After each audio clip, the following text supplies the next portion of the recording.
Now, talk about a hard worker. She used to work for me moving cars. Oh, really? Doing a little bookwork, this and that and this, and then come to find out We're up.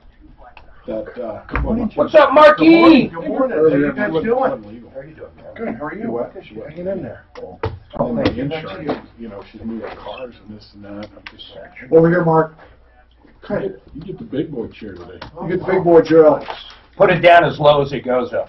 And we're only doing this because you went and did Golden Pond. I didn't. Oh! No, I might be going down to Home Depot this weekend, though. They closed. Oh, they did. Golden Pond's closed. The pawn shop. Oh, But they had 4 items. How do you know they're closed? That's with Travis, the guy. All right, let's Wow. make sure we talk about that. I wonder why. You can't have a pawn store with 4 items, though. You can't. Nor can you have a pawn store where you go out and beat the shit out of people's cars in the parking lot. What about the one guy that picked up that Rolex there? Best thing in there. Oh, God. The guy, the owner, is such an idiot. He writes his own review for his own pawn store, not realizing he's using his own name as the owner. Oh, God. Right under the Google review. Yeah. So it says owner so-and-so, then it says, Oh, it didn't say owner, just said his name. But great experience. Got a his great own Rolex here. Oh, Cheap. my God. Yeah. It's got his name on it. Yeah, when I looked in there, they had a couple of shelving units. You know, Dan had called me up here, I believe it was like last week. you said you were going to do it and you didn't do it. They just had a couple of He was shelving afraid of units. the Russians. Like 3-tier shelving units, kind of wide, but there was hardly anything in it. Yeah, it's funny. Okay. Frank, I get it ran up.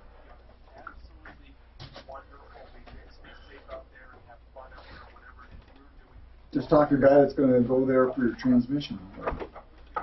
I'm sorry, say again? You just talked to a Just guy? talk to a guy who's going to. He wanted to know a transmission shop, and I said, Kimmer or you. He said, oh, I'm already doing the A1. Okay. What's the A1? Okay, Yeah, good, yeah, good. that's the one. Great. No, he was already going there. It's called you up, I guess. Today? Was I it don't know today? when. Like- I'll look up Like 15 minutes ago. Was that the guy you were just talking Did to? you get the VIN number, Dan? Oh, so What size tires do you have? no, that's what I was asking. Did you speak to him today? Like 15 You're a little minutes. spunky in there. I heard him talking to him. And you guys, don't you know it's Hawaiian Friday? Mark always forgets. This is Hawaiian. Goodyear's in Hawaii. So there. So next time on Fridays, we're your... Okay. All right. The gaudy, the better. The gaudy the better. There you go.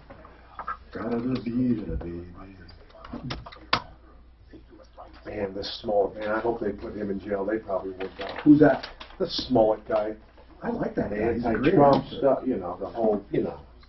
Oh, what a That was fucking attack. I clown. was thumbing last MAGA night, hats. and it just stopped. You know, it stopped for a second on when the NBA talks. You know, Charles Barkley and Shaq, and they were just tearing this guy up. All of them. But about writing a check is what they were doing. Well, I was It's like, telling Joe, dude, come on, man, you're showing up the neighborhood. We don't do checks. 5-6 Oh, days, no. it was like 5-6 days ago. I He was wrote telling a Joe, check to he the paid two him to do brothers this. who staged Oh. the, Yeah. Yeah. you know, I the just paper feel it. trail. The one that's is going to really kill him is paper. the fucking white powder through the feds. Yeah. Oh, wow. Right. It was Fucking- Tylenol or something? Aspirin. Aspirin. I heard Tyler. They will find out that he sent it. Oh, I don't know how. So he went back on the show, you know, yesterday after Yesterday, released yeah. him, and he says, I guarantee you guys, I'm not telling a lie, I never did it. Well, he probably didn't. How come you don't believe this guy? Yeah. There's no. You know, when you're a victim like this, you get a lot of money. Yeah. Yeah, but No, he was going for more money for the show. Is this plugged in, guys? Can you guys see? Yeah, it is plugged in. Well, you know, I it's- need a headset. Oh, what was that? I was going to say something very interesting. right here. Oh, yeah. Thank you, sir. There you go. All right, maybe that will charge. We'll see. You know what would be really good? If Subway puts on a commercial saying, our sandwich is so good, you can get beat up and you still won't let your sandwich go. First, no, they should get him as a spokesperson, like they had that child molesting fucking Jared. Oh. Remember that? Yeah. Oh, yeah. He only did it to a few kids. Can you believe it? I know. Jared, Why? Why? What's wrong with people? Was it boys or girls? I don't remember. Or the above. No idea. Well, How about this Sandusky guy? Do you remember his wife had no idea? He'd bring like these kids home, and these football kids from college, they'd be down in the basement doing shit for hours. oh my God. She knew. There's Something- no doubt. Something wrong with people. They don't want to say that because then it'd be a. Then you got the Catholic Church deal going on. Oh, You know, man. until they start, so they defrock them. No, you don't just defrock them. You throw them in jail. Absolutely. That's what. What didn't he? Yeah. Well, you got to. Okay, the Pope can't throw him in jail, first of all. But no, the but Pope you can give can. evidence. What evidence would they have? Just the records from the church? Well, You think they have records that say Father so and so Okay, got so- a blowjob by this choir boy on Somebody this day? has records. Otherwise, why would they defrock them? Defrock him. He defrocked a lot of kids. Yeah. Oh my God. That was too easy. I was shocked how many had sex with nuns. They just had something like that come out. Yeah. Like all Really? these nuns having abortions and shit. Really? Here's the other thing: is they got a place where they take the kids and. Hello. Tom! Hey, there he is. How's it going? What's going on, bro? How's it going? Good to see you. It's good to see you. Yeah, Tom. Sorry to hear about everything. Oh, no. We heard you were on like Channel 7 or something. Really sorry to hear about everything. Man, it's good that you're still around though, right? Yeah. He's got a sassy attitude. Yeah, You be watch out ready. for me, guys. I'm taking over. We love sass. We love sass. Hey, how are you? Hey, it's good to see you. How are you doing? I'm doing well, thanks. Are you want to grab driving? coffee? Oh, Let me go get your Are you wallet. driving? What? Today? Coming up. No, period. So- You have like We do- things we you do. drive with, or? Oh, okay. Okay. Are we on it? Back Yeah, there. we're You're on. welcome to always come. I don't I'm know. bringing coffee. Does anybody No. else want coffee? I would love coffee. Yep. You like it black, Cream and right? sugar. You like cream and Oh, I sugar. like it all doctored up. You're the best. Okay, I got Tom, When do we you turn- want You're the any, best, Jerry. You're the best. No, I wouldn't. any coffee? Sure. Yeah. I'd love How some. do you like it? In the cup? There you go. Yeah. You will laugh like sugar, I. cream, whatever. Yeah. Sugar and cream? You got it? You know the drill here. Have guys to hear the show on when Yeah. you're talking, off when you're not. Live spots are, yes, exactly. Live spots are a little different now, so they'll be Okay. in the middle of the break. It's just a little different, so you'll just Sure. be aware You when do Mark live goes spots? on. Okay? Okay. All right. Lots of them. Hey, That is hard to get used to because as soon as we put the headphones down, everybody wants to talk. I know. You know. Mark doesn't care. And now they're perfect. Well, now it has to be silent. Now they got to be 30, exactly 62, which is. Tom gets pissed off. I was talking one time, and he said, Dan, you want to do the spot? That's what he said. That's what he said. Dan said. Really? Okay, I'll do it. Did you do this one? No. I missed everybody's holiday. How was everybody's holiday? It's good. Yeah. Okay. It was okay. Holidays are always, you know. Holidays are holidays. You know. Well, when I heard about your accident, I was like, oh my God, my heart went out to you and your family. And Well, thanks, yeah. It I was thought about my adventure. accident. When I got out of the hospital, I got out of Craig. I was in there for 2 weeks. I was just so grateful just to be alive, Yeah, no kidding. you know. You do. How's the things shop doing? things Is it hanging? Yeah, we're there. Good. I'm Good. there. Right? Good. Good. Good. Good. Do you remember the accident? Because I didn't remember mine. You know, everything's kind of hazy. Yeah, Yeah. I don't remember much leading up to and Yeah. such. So, Mm-hmm.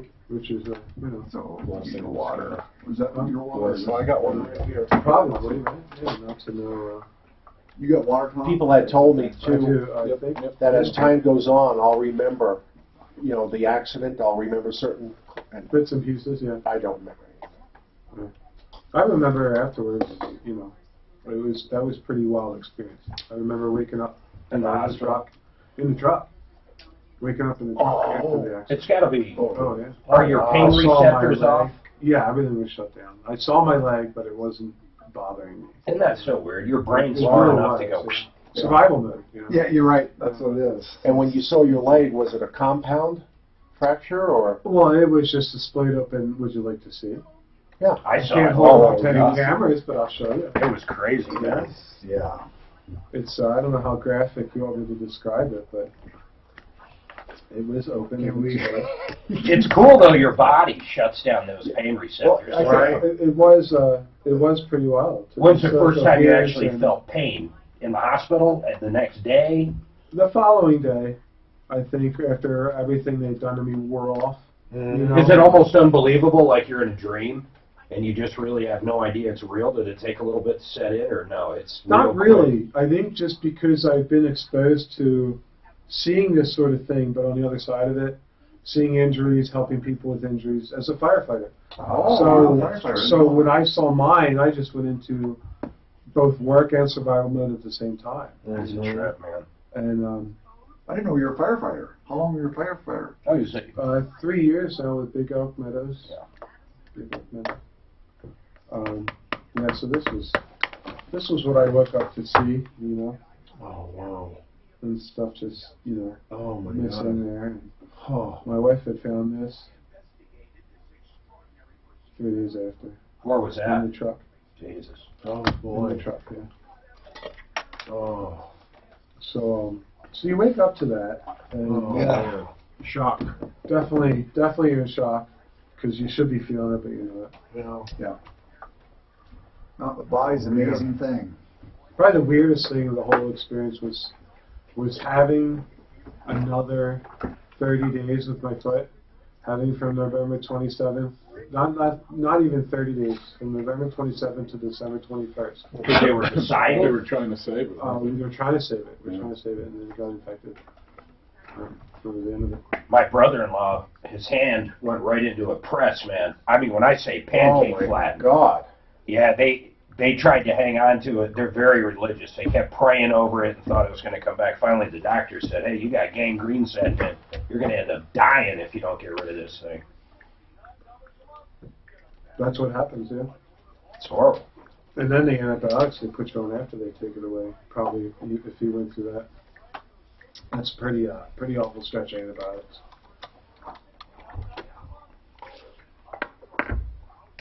But that's just the fun part now. The cool part is I get a robot leg very soon. When do you get that?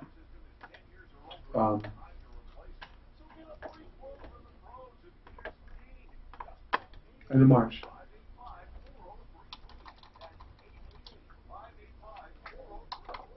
End of March, beginning of April, I'll have a fancy new robot. That's wild, man. What's something like that run? Like a shitload? I don't want to guess. Oh, boy. I can. Welcome to the show, the only show of its kind. We're here to solve problems, answer questions, and help you out. Yeah, that's what we do. Honest to goodness. We get directly involved in your life. We want your life to be a little bit better. If you've been ripped off, taken advantage of, you have found the right show. If you're new to town, I promise you'll love it. We hear from every walk of life here. We try to help people out. Sometimes we have consumers call in that are outright crazy. I'll say it, outright liars as well. In fact, we were just discussing one a second ago. 303-713-8255, by the way. When a line drops off, I'll be more than happy to tell you throughout the show. But I do want to give you a few numbers. 303-Martino works on and off the air. 303-713-8255. You can call right now and get through when a line's open. Live. Do we still use live? Help@troubleshooter.com. Help@troubleshooter.com. That's the best email. And help is really good. What we will do is turn around and call you or email you back, and we'll line you up and get you on the show. So it's very simple. If you listen for a little bit and you're new, you'll see exactly what we do. But to date, listen to this number. It's remarkable. $200 million plus in cash merchandise exchanges, refunds directly due to this show. And I'm very proud to say that. And my partner in crime, Tommy Boy, he's off surprising somebody. I can't even say what it is in case if they're listening, but he did something very nice for somebody, and he's doing that today. So that's where that goes. Pam, Don, and Randy, you guys hold on. I just want to talk about what I just said. Consumers sometimes lie their asses off. We had one call in. Dan, what was the name of that automotive shop? They bought, it wasn't a shop, it was a dealership. Unlimited Automotive was the... She called in and basically said, what was her name? Do you remember? Samantha. Samantha calls in and says, hey, I just want to get some information out there to the public. Unlimited what? Unlimited what? Motors. Unlimited Motors is ripping people off, and they've got a special machine that somehow turns on and off check engine lights, and they trick you, and the car won't pass emissions, and man, she went off and off. And I said, did you buy a car from there? She goes, no, I have just been doing research, and the research has led me to this conclusion. I have been communicating with people. And I said, so you really have no, I don't have any dog in this fight. She said that she knew one person that bought a vehicle there, and the check engine light came on, and they brought it over to a dealership. I think it was a Honda dealership. And basically, Mile High Honda. Mile High Honda. And the Honda dealership, according to her, said it needs an engine. This vehicle that she bought 2 days before from Unlimited needs an engine. And I said, oh my God, this is horrible. And I got on it, but I kept saying, the voice you hear there is Tom, and we'll get into the guest here in a second, but I kept saying to myself, you know what? Let's just hold judgment. Let's get both sides of the story. So Deputy Dan, during the show, went and called Unlimited. They wouldn't come on the air, but they listened to the call. And then you talked to him afterwards. In the meantime, I said, you've got to get that car that you just purchased that apparently needs an engine 2 days later down to one of our referral list members. So they brought it down to Sheridan Auto Tech. And by the way, Kevin is in studio with us today. So, Kevin, you looked at it, and you thought, like I did, this thing was going to need an engine. Before listening to her, I thought it did. Yeah, just listening to her. Until we got to look at the car. So, bottom line, we found out a couple things about this caller. One, tell us about what you found on the vehicle itself. Did it need an engine? No, not at all. Nothing? No, and it runs great. Was it in great shape? Yeah, it was very good shape. So, what do you think was going on there? I think it needs to have valves adjusted or decarbonization or something, just some basic maintenance. Real basic stuff. Yeah. But why would Mile High write it up as a engine? Or they did it. That's misleading, because the invoice that I saw did not say they diagnosed an engine. It just says replace engine and a cost. She was trying to put the flim-flam on us. She wanted us to get on here and complain. Now I found out who she was. This woman who had a dog and no fight. You know who it was? No. Her boyfriend. Oh, jeez. That was it. Why not say this? I still can't figure out for the life of me why, unless if it was purely buyer's remorse, but why? Because you said the vehicle was in great condition. Well, in fact, she told me that the check engine light stopped coming on. My whole point in telling this story is it always happens.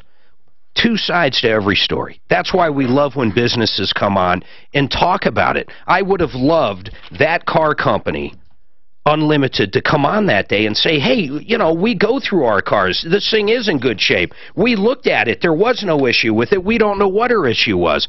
But they didn't do anything wrong. They did nothing wrong. Dan? And they were very good. They were very open. They just didn't have a policy of coming on the air. Right. Which is fine. If you don't want to come on the air, just communicate with us if we call. I mean, there's times we call up and people just click. They won't tell us anything on the air, off the air. And, of course, they don't have to. They have any right not to. But at the same time, it drives me insane. All right, 303-713-8255. That's kind of a behind-the-scenes look of different things we deal with all the time. Pam, what is going on with you? Pam? Yes, I'm sorry. I didn't realize you were talking to me. Yeah, what's going on, Pam? Well, I had a lease vehicle with Toyota, and the payment became too much, and they wouldn't really work with me. So I went to CarMax here in Parker 2 Saturdays ago and asked them if they dealt with purchasing lease vehicles, and they said yes. So I went ahead and test drove a vehicle that I liked and went to purchase it, and then they told me they were doing calling Toyota and getting the payoff and everything. And so they said, okay, we've got the payoff. And I said, okay, great. And so we signed all the papers and everything. They gave me... Did you know what the payoff was? I had called Toyota on like the 6th of this month, and I asked them what my options were, and then I said, okay, if I get somebody to purchase it, then am I okay there? And he said, yes. How much was owed on it at that time? Well, they told me I had 30.1 payments left. Okay. So I told them, okay, so with my payment, and I basically said, so it's going to be right around $14,200, $300. And the kid at Toyota said yes. So I said, okay. Never told me anything else. And so we were talking about that much. And I told Were you within, Pam, real quick, were you within terms of the lease? In other words, the vehicle was still in the expected condition, and it had the miles that would be under whatever they were supposed to be at that time? Yes. Okay. Definitely. So let's get to the problem. So you went to trade it in at CarMax. How much did CarMax offer you? They offered me $19,500. For the Toyota? For the Toyota. Okay, so where's the problem? That assumes that would pay it off and maybe put $5,000 in your pocket. Exactly.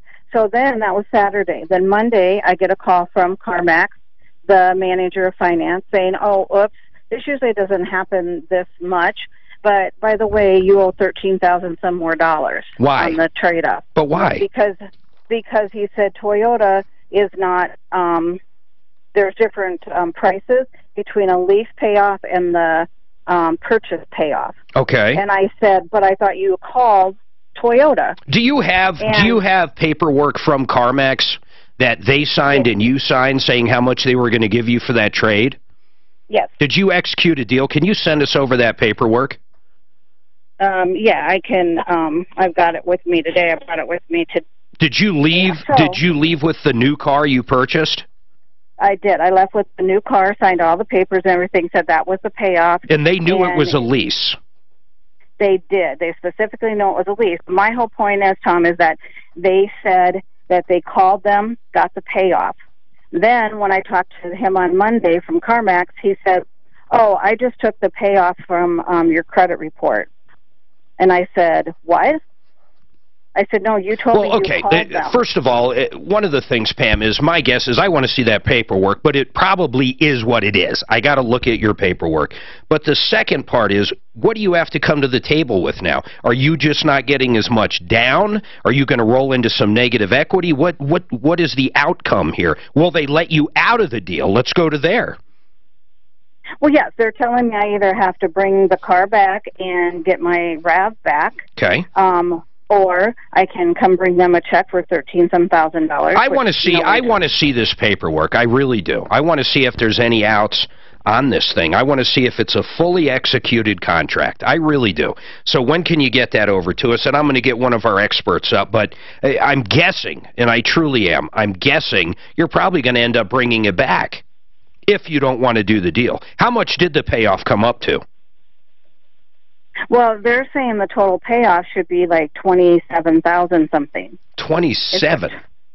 Yeah. How does it go from 13 to 27? Yeah, that's what I would like to know. Me too. And Toyota told me that basically it's CarMax's fault and their stupidity that it should be up to them. And CarMax won't take any responsibility for it. All right, send me over that paperwork. Hold on a second, all right? Suzanne, get that as quick as we can. Then what I want to do is get Jim Janicelli with Colorado Springs Dodge on our referral list at referrallist.com on, and I want to talk to him about lease payoffs versus a purchase payoff, and whether or not, if he does a deal and the contract is signed and everybody agrees to the trade-in value, can they undo it?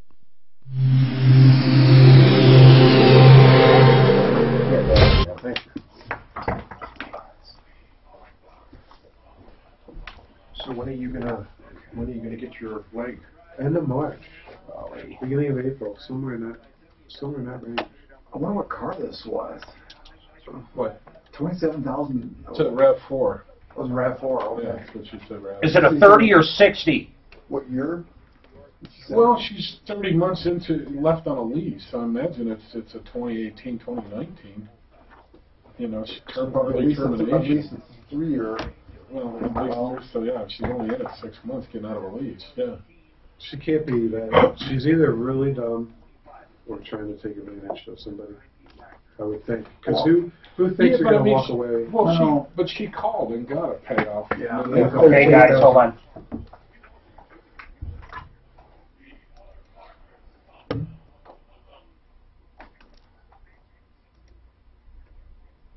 All right, the Raleigh House. It's after the holidays. If you need help, with addiction, or maybe someone, a loved one, a family member, a friend needs some help, and maybe you can't get through to them. I brought up the holidays because a lot of times that can trigger it. It can trigger a relapse, it can trigger financial issues, family issues, marriage issues. But if you're looking for a way to talk to someone that needs help, I want you to call this number, 720-963-9201. The Raleigh House, 720-963-9201. You have a $40,000 car. And you suddenly think you're going to get to give away for 13 grand. You know. The bad thing about it, they told her there. That's the worst part about it. But you're right. You should say, wow. Well, that's really she good. asked what was my But I lease mean, it's payoff, just like right? in Toyota, so she added Like the not payments lose, together, right. and the guy agreed, and it's like, that's But how can it go from 13 to 27? Yeah. because nobody got the payoff. Yeah. She added the payments together, and she said that CarMax got it off her credit bureau. She thinks that So at the end of nobody her actually- lease, the car's free. Yeah. That's the problem. I think that's. Oh. She thinks that at the end of a So 30 she still has monthly... the But still, CarMax still fucked up, though. Yeah. Yes. Well, did Getting they? the improper- I mean, I don't know. somebody... If they executed a full deal, I think they did. They were That's going to what give the her deal says. 19,000. They were giving her. They just told her what she's going to That's give, crazy. what Why they're would going to you give think her you're for gonna the get car, money right? back? At what point do they say in the contract, Yeah, by but the way, if you this go in will and they go tell and you what that, you aren't you think going to and believe all it? their other- No, I agree. I agree. Sure, yeah. Well, Kevin, last time we argued about the dentist thing. There you go. What was the dentist thing? What was Kevin wrong about? And you were too. What was that? Now I know he's fucking right. Yeah. They should know your policy. They should Well, know that right, the right, insurance because and everything they else, told her that, yeah, go ahead, this is only going to cost you $200, and Right, it's it gonna ended up cost costing you her, $600. yeah. And people don't know their medical policies. Oh, I totally disagree with Oh, him you're on that. You totally are so wrong. You are wrong. How would they know? What happens if they're closed? What happens if it's an emergency procedure in the middle of the night? What happens if it happened in another country where a hurricane just It hit? wasn't an emergency. It was something that was going to be happening that See, day. there's too many loopholes in your whole story. No, you got to start looking out for the consumer, Mark. You're like a piece of paper someone used a machine gun to shoot up. There's just holes in your story. Oh, you went way out to get that one. Yeah. Yeah, really. He thinks here's what he's saying. Every dentist in every place, anywhere in the world, or on the space station, should know that any patient anywhere from any country, No, whether or not they that's speak no, English, that's not- should know what their insurance They is. were in there that day. They told her what's going to cost, what her out-of-pocket Dan, you are was going to be. so wrong. I can't Wrong. wait till this happens to you. It's no longer deputy Oh, dentist. yeah. And I would- That's going to be different. I know. In order for them to say that to the customer, they must have known the policy. So really, Pam on one Exactly. until I get her So you're- paperwork. So everybody You here can is free her up. disagreeing with Mark, agreeing with me. So they knew the policy. They just said, if you told her, hey, if the policy doesn't pay, you're paying. But the thing about it is, The funny thing about knowing your rights, too, though, is that nobody has to read you your rights everywhere you go. Right. It's not like you're being arrested when you walk into the dentist office. Mhm. It's up to you to know your patient's rights, research them, ensure what your insurance covers, all that. But- You know, every time you go to the hospital, you're handed paperwork. So nowadays, you're handed on an electronic tablet. Yep. If you don't question an electronic tablet, ask for a printout, start modifying that contract, you're signing away a lot when you walk sure, in. oh, I agree. But in this one here, she could have, it wasn't an emergency, it was just a couple cavities to the kid. So she could have, they said, you've already used up, it didn't come up, they used it for the year. She could have put it off for a month and then got Got it another paid for. calendar year. Right. Yeah. So they were sneaky salesmen. What do you want? I think they're just ignorant. Or that. Yeah. Who I knows? think that's One what or they the are. other. They're just Yeah. ignorant. Yeah. That's what I told my dentist. That's why you don't go there anymore. Okay, guys. That's exactly right. All right, it's car day, 303-713-8255. One line open, we're waiting on that paperwork, but I have a feeling Pam's not going to like the answer. Here's what I think happened. I think Pam, who went to trade her vehicle, and I'm going to pull her back up. Pam, I think what happened was you were assuming after, what did you say, 31 payments left? I think you were assuming after the 31 payments you wouldn't owe anything on it. All you did was add up the payments, right?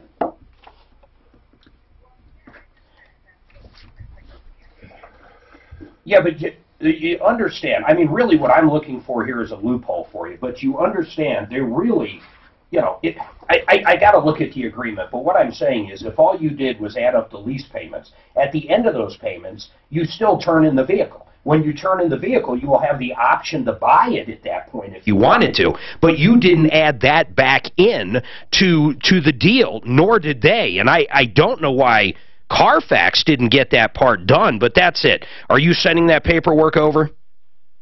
Well, I got to go copy it and then send it. All right. So let's do this. As soon as you get it here, we'll call you back after we receive it, okay? And then I want to look at it. Okay, yeah, because they should have known how to do it. I understand, but okay, let's just go down this road. What happens if you were there at 8 o'clock at night and the lease company was closed?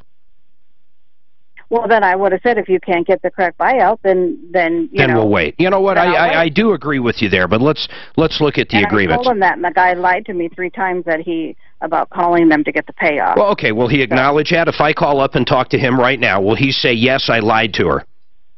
No. Okay, so what does he say now? Well, I mean, he just said that he called them. The third one was he called them and they were closed. They were not closed on Saturday when I was there. Here's what I'm thinking. I don't think there's a way in hell we're going to be able to hold them to that amount and then they still pay it off. Because, I mean, really, besides not doing it correctly and apparently lying to you, saying that they did, really, you owe what you owe on that vehicle. And the fact that they're saying you can bring it back, you really have no damages. Right, but I would have never done the transaction. But they're willing to undo it, Pam. Well, I understand that, but I did it for a reason, so I could get my payments lower, and I was happy with the car and everything like that. They said they knew how to do this. They said that, and I told them I would not have done the transaction if I would have known that the payoff was Hey, Deputy Dan, hold on. Pam, I'm going to free this line up, okay? As soon as you get us that paperwork over, we'll give you a call back. Suzanne, if she did not already, she'll tell you where to get it. Deputy Dan, I do want this. Figure out what car max it is, Suzanne. I want you to call over there, ask for financing. Try to get an opinion on this, okay, Dano? You got your marching orders, sir? 303-713-8255. Okay, in studio with me. Any car questions you have? That's what today is all about. Of course, we take any calls, so. Mark Machowski, Budget A1, home of the free transmission diagnostic, and you're shaking up the town with that. I've had other people say he's crazy for doing that, but what Mark and the gang at Budget A1 will do, instead of charging you for a full teardown to give you an estimate on fixing your transmission, they'll do it for free. And we can talk a little more about that later, but it's a remarkable special. He's in studio. Any transmission questions? Kevin Calkin, Sheridan Auto Tech. Kevin helps us out, 2 locations. He's done a lot with us when we give cars away. He goes through them. He makes sure they're in good shape. Kevin, welcome, sir. Thanks, Mark. And then Tom Maggio. Tom, how much do you want to get into your accident? Can I get into that a little bit?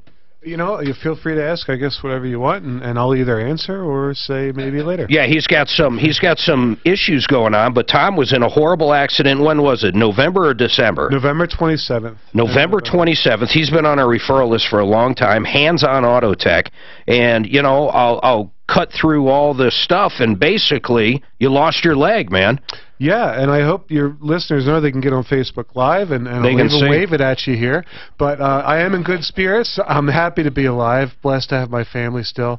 And I got to say thank God for my wife and everything she's done. So it's crazy, man. One day you have a leg, next day it's gone. And it's not like they cut off your foot, man. Your leg is like, where is that, above the knee? They call this an above-the-knee amputation, yep. So. And you're waiting on a robotic leg. My new robot leg will have a fancy robot ankle and knee. They talk to each other, has a gyroscope, really cool unit. Wow. I figure once I get used to using it, I'll just go ahead and get the other one done. What do you think? That would be wild, yeah.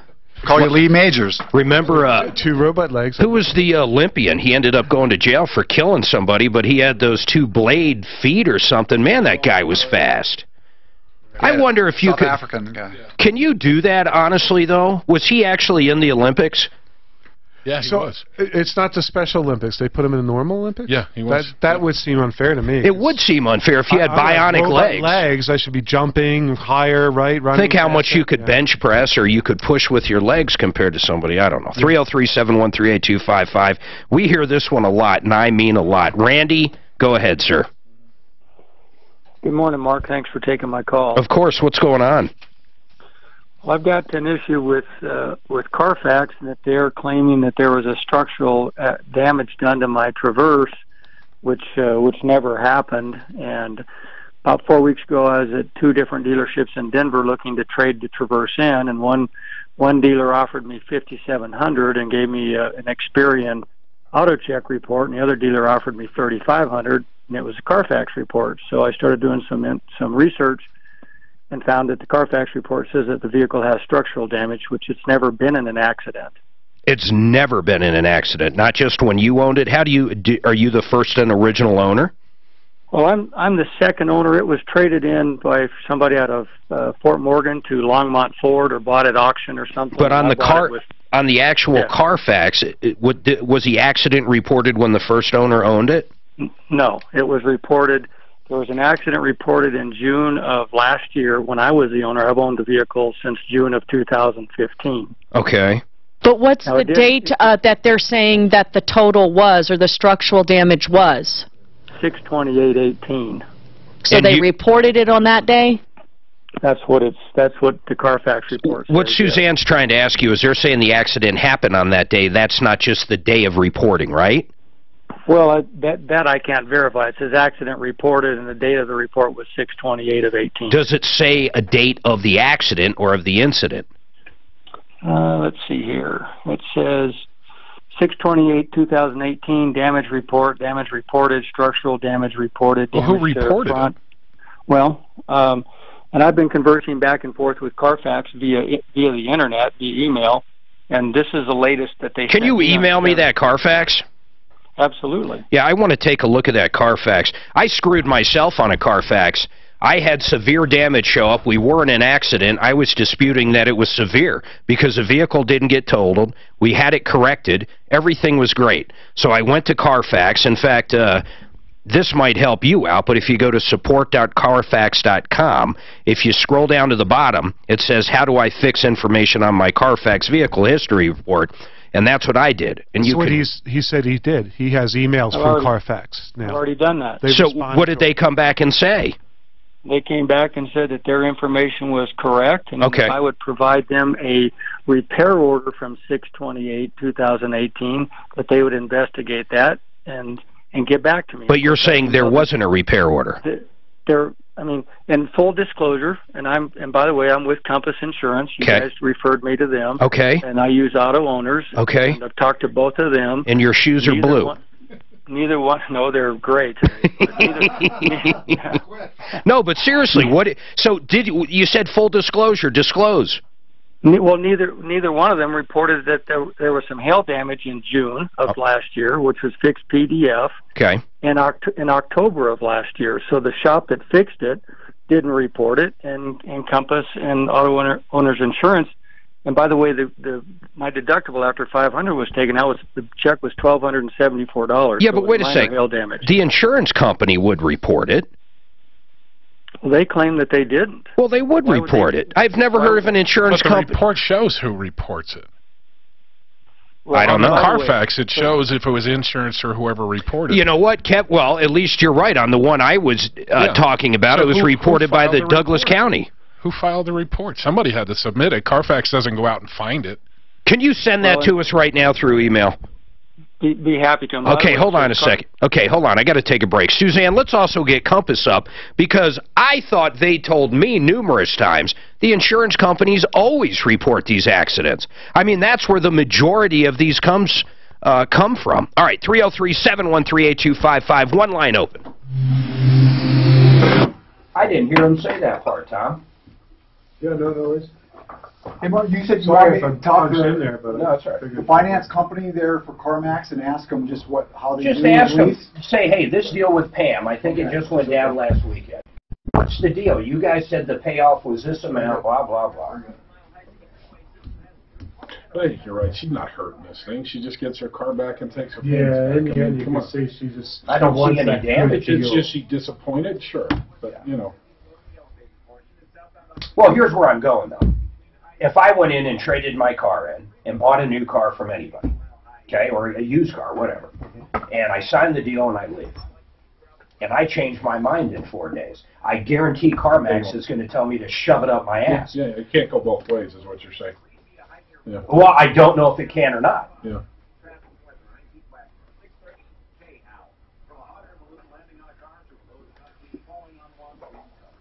Okay, guys.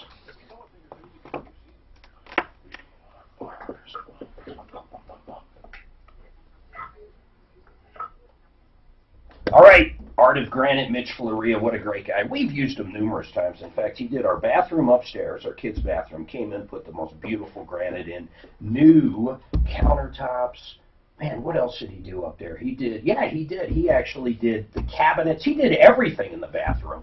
But the countertops are his specialty. In our kitchen, he helped us cut out some granite for our new range. And then in our mudroom and the bathroom downstairs, he did everything as well. He did a great job, and here was the amazing part about Art of Granite and Mitch Floria. You can call him up right now. You can take pictures and get an estimate, and he's pretty close. You can take pictures of your kitchen now. He might ask for some measurements, too, and then he can send you an estimate so you know how much you're probably looking at, whether it's the bathroom, the kitchen, and a lot of times he will actually do the bathroom. If you do the kitchen, he'll do the bathroom for free. 303-386-5919, Art of Granite. Well, how can you do that? Do the bathroom for free when he's doing the kitchen? Because a lot of the slabs you're going to have leftover. Yeah. So he just eats the labor. It's built in at the price. Yeah, of course it is. Yeah, sure. But it also helps him get rid of that. See, a lot of people, like, I don't think we'd use the same stone upstairs as down. Some do. Some use throughout the... Well, like in our mudroom, we use the same because the bathroom's connected there. Sure. Pueblo Toyota. I never have anybody say one good thing about Really? Pueblo. I was going to ask you a lot of complaints Pueblo about or Pueblo Toyota? No, Pueblo. It doesn't matter what it is.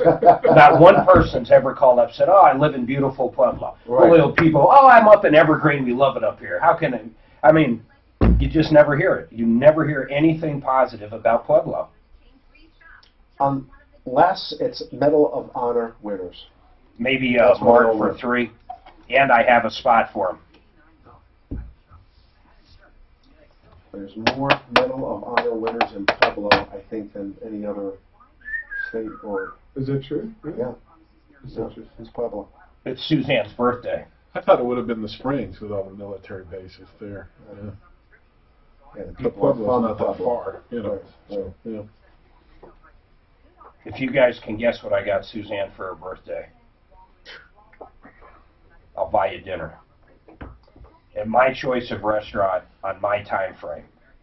That's going to be impossible to do. A leather jacket. No. Okay. No. Nice try. Oh, yeah. Pair of boots. I was going with the obvious first. No boots, but let me see your shoes. Okay. I can tell you where you got your shoes. Yeah, where? You want to bet lunch? No. At a shoe store? No. I mean, seriously, I can tell you where you got your shoes. Really?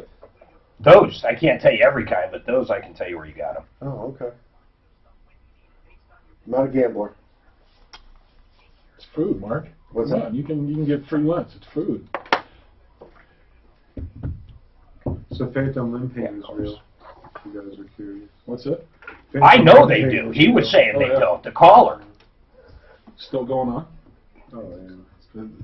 How long does No. I haven't even started to try to mitigate it yet. They say when you Is there- hear- I like how he goes in full disclosure, because he basically could have followed that up with, I'm totally full of shit. Yeah. But how did they, I mean, do pain medications relieve you of that pain, or that's more? Yeah, so the 'Cause it's the I nerves. take the one medication I take does help. It's almost like a nerve agent, but it doesn't work on the nerves so much, I guess, as the receptors in the brain, which is what's affected. Well, not affected, but is what's still It's what's there that causing gives you the the problem, residual sure. pain. So yeah, there's some stuff I could take to shut it down, but you know, I left it at work unfortunately yesterday, so I fell behind on 3 doses. Yeah, so if you tried to return something to any dealership after you did the deal, Mhm. although they're going to, I think somewhere in that agreement, it's going to talk about payoff. The payoff has to, yeah. All right, 303-713-8255. We're looking at our new board out. Tom and I have had Grant now for, I don't know, it's not too long. Grant, how long have you been with us? 2 weeks? It's been a little over a month now, I think. Yeah, it hasn't been too long. You were here training for a while. Right. So we've seen you here. You're doing a great job, man. I like how you dive in, and you have theme music that goes with it. We used to have this other guy prior to you. Oh, my God. I hope he's listening, because we put up with a lot of crap. Honest to God, we did. And you sucked, man, and I'm sorry to say it, but it was horrible. It was. In fact, I hear Tom literally complaining because he'd ride music over the live so we couldn't record him. It was just... do you think he did it on purpose, Suzanne, our old board op? I won't use names, Drew. I think it's probably laziness, that's all. Okay. He didn't... I don't think he liked the show either. I think he liked more he political didn't. shows. No, sports. Big sports guy. Yeah, big sports guy. He worked the Rockies for a little bit. And he tweeted some negative stuff about him, and guess what happened to that gig? Out of there. Out of there. You're out of there. 303-713-8255. Anyhow, let's see here. Brian Burns, Compass Insurance. Brian, this guy called up. In fact, he uses you guys. Yeah. And he said, hey, this showed up on the Carfax, but my insurance company said they don't report it to the Carfax. By the way, I use Compass Insurance. And I said, well, I find that hard to believe, because anything I've ever been told and anything I've ever seen on any Carfax is generally never from a body shop. It's always from the insurance company, or it's from the police or a sheriff's department. Yeah, and really, insurance companies, and I was just talking to Suzanne, and I guess I need to clarify, they don't report directly to Carfax. They report to the Clue system. And then Carfax pulls from the Clue system. That's where they get some of their data. They get their data from, like, the title agencies, police reports, and everywhere. They can get it from repair shops, and they can get it from the Clue report. So, the insurance companies report to a comprehensive loss underwriting exchange is what it's called. It's called a Clue. The Clue. And that's where they report all their data. Yeah, so this guy had hail damage. From there. Yeah, this guy had hail damage. He got it fixed with PDR. He goes to trade it in, and they're only offering him X amount because that's on the Carfax. And this happens all the time. Right, but his point, I'm sure, is, hey, my insurance company didn't do it. Well, I can't tell him how Carfax got the data, but I can tell you that insurance companies do report this data, just not necessarily to Carfax. They have their own underwriting exchange system that they use. You know, it's we'll talk diminished value just real quick to educate people, but people get furious, and I've been there. You know, you pay to have the car fixed after an accident, and it's in perfect shape. You could bring it anywhere, and people can tell that it was either never in an accident or it was fixed so perfectly everybody's happy with it, but it still brings the value of that vehicle compared to the exact same vehicle, similar mileage. It could be $3,000, $5,000, $6,000, $7,000 difference, even though there's nothing wrong with it. Now, I've done this. In fact, we just did this, Suzanne and I, when our daughter got hit. The vehicle got totaled. They were going to fix it at first. They decided to total it because I said, well, that's fine. Go ahead and fix it, but I'm hitting you with diminished value. Here's the numbers I came up with. And they called us back and said, well, we've decided to total it. So, but in this guy's case, when it comes to his own insurance company, because it was hail, there's nothing you can do because you have an agreement in your policy that you will not go after, or your insurance company basically in their policy says, we won't consider diminished value.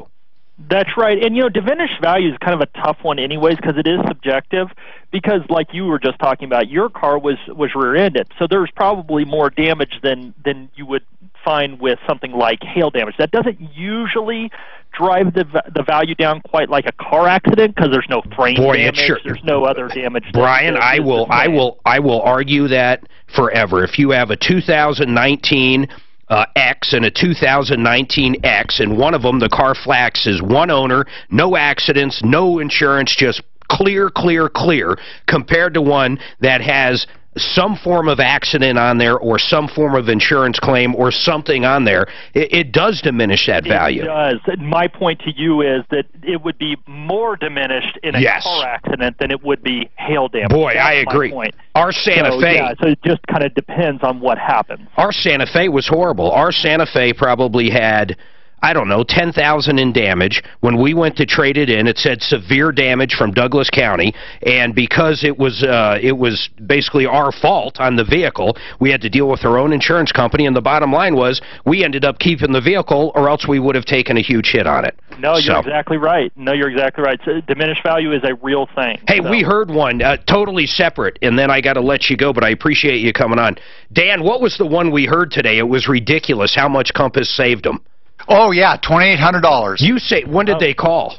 I don't know when they called them and stuff, but it was just very recently. I think they had State Farm. $2,800 you guys save this one guy a year. That's extraordinary. You know. No, it's fantastic, and it is surprising how common those things happen, where we're finding people that are overpaying by thousands of dollars. So the one that I couldn't believe, in fact, when we did our last insurance help center. And you guys, anybody listening, can do it right now. In fact, I suggest you do. See how much money you can save, because most likely you'll save a lot of money switching over to Compass, because they'll find the right company for you is the bottom line, especially if you're with Allstate or State Farm. But the other thing you guys find all the time is people that got actual cash value, or ACV, on their roof. A hailstorm will come through, and they don't realize their 15-year roof, they basically have no coverage. In fact, Brian, do you remember that one? The deductible would have cost more than the repair. Yeah, and I've got one on my desk I'm looking at right now that came in yesterday. That is exactly that. It is an actual cash value with a $5,000 deductible, and this roof is, 14, 15 years old. So ultimately, there's no coverage on the roof. There's zero coverage. In fact, if they just call up, they screwed themselves, because it'll show up on the clue report, and they don't even get a nickel. Right, exactly. All right, Brian. And you're seeing it all the time, so you're right. No, I appreciate it, and if anybody wants to check that out, just call them up. And in fact, not even if you save money, but make sure you know what kind of coverage you have. These ACVs, these insurance companies, State Farm, Allstate, all of them, they're sneaking these things into renewals. Then when you do have a problem, you find out that you've got to pay like 10% of the dwelling as a down payment on a roof that's only worth X. It's horrible. 303-966. I'm sorry, 303-996-9000, Compass Insurance. Let's see here. Wayne, what's going on with you? Wayne, you're up, sir. Okay, yeah, I was just curious. I bought a car, the seatbelt in the back seat. They fixed once or twice, but I've got to go back to them and see if they're going to take care of it again. What does it do? Well, it used to, it wouldn't unlatch. So they said they fixed it, but if it don't work, bring it back. But now it's to where the seatbelt will not come out at all now. It will not come out. How long have you had the problem?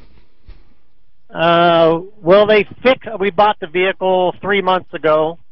Got it. They fixed it once or twice, and now it's to the point where we cannot get it unbuckled.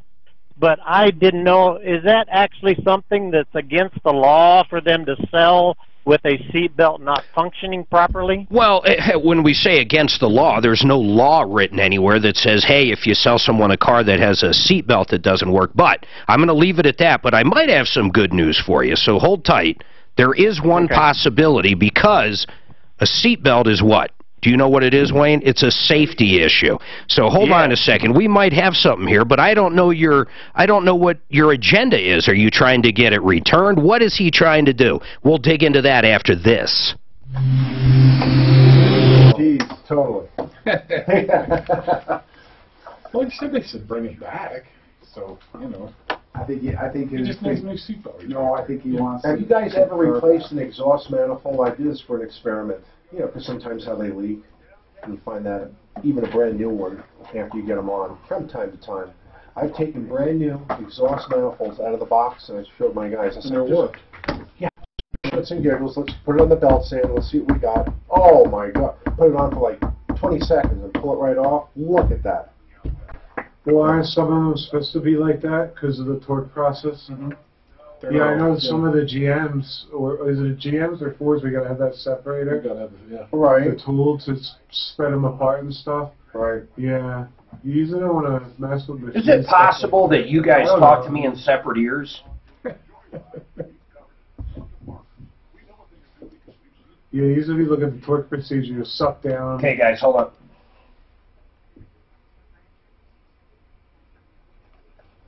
All right, listen to this. Fix It 24/7. These are the home of the $39 checkout. It doesn't matter what it is, but you can get a licensed, insured, background checked HVAC tech or a licensed plumber to your house for $39. No one else does that. This is a simple deal. If you got a problem, maybe your heater or furnace isn't working as well, or something's going on with your plumbing, $39. That's all you're going to pay.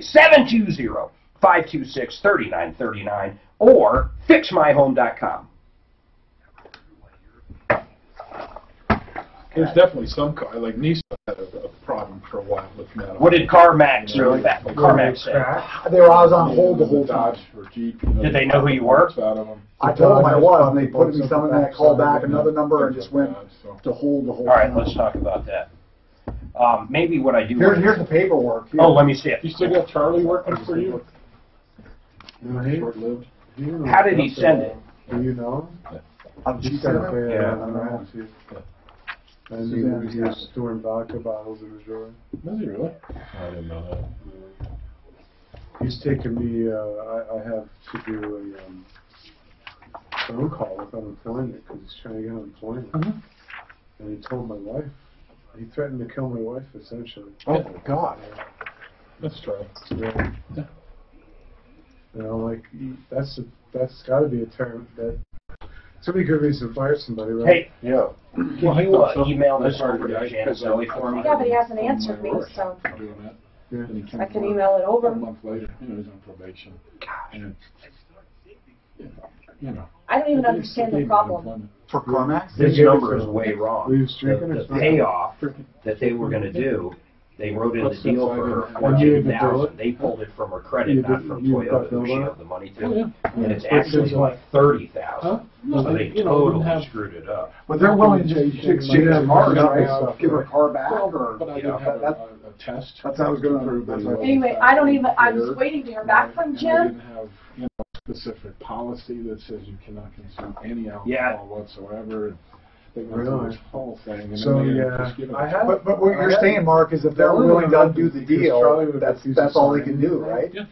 So I'm hoping that if I just turn in on my paper... No, but here's my handbook, once it again, says you can't do let's anything. switch it. And she, 4 days Right up, later, so wants you to can change use it. the Are they going to sign, let her out of this is it? Right. Just present all that, and hopefully they'll see my side, but I don't know. No, they just give it to him. Yeah, no, we side with the employee. Yeah. I think his wife's an attorney as well. I know, right? Yeah, she is. He's smart. You know, he was smart about it. Yeah, one of the guys we had was always coming Like this, in. huh? He worked for me 5 years ago for about 3 weeks.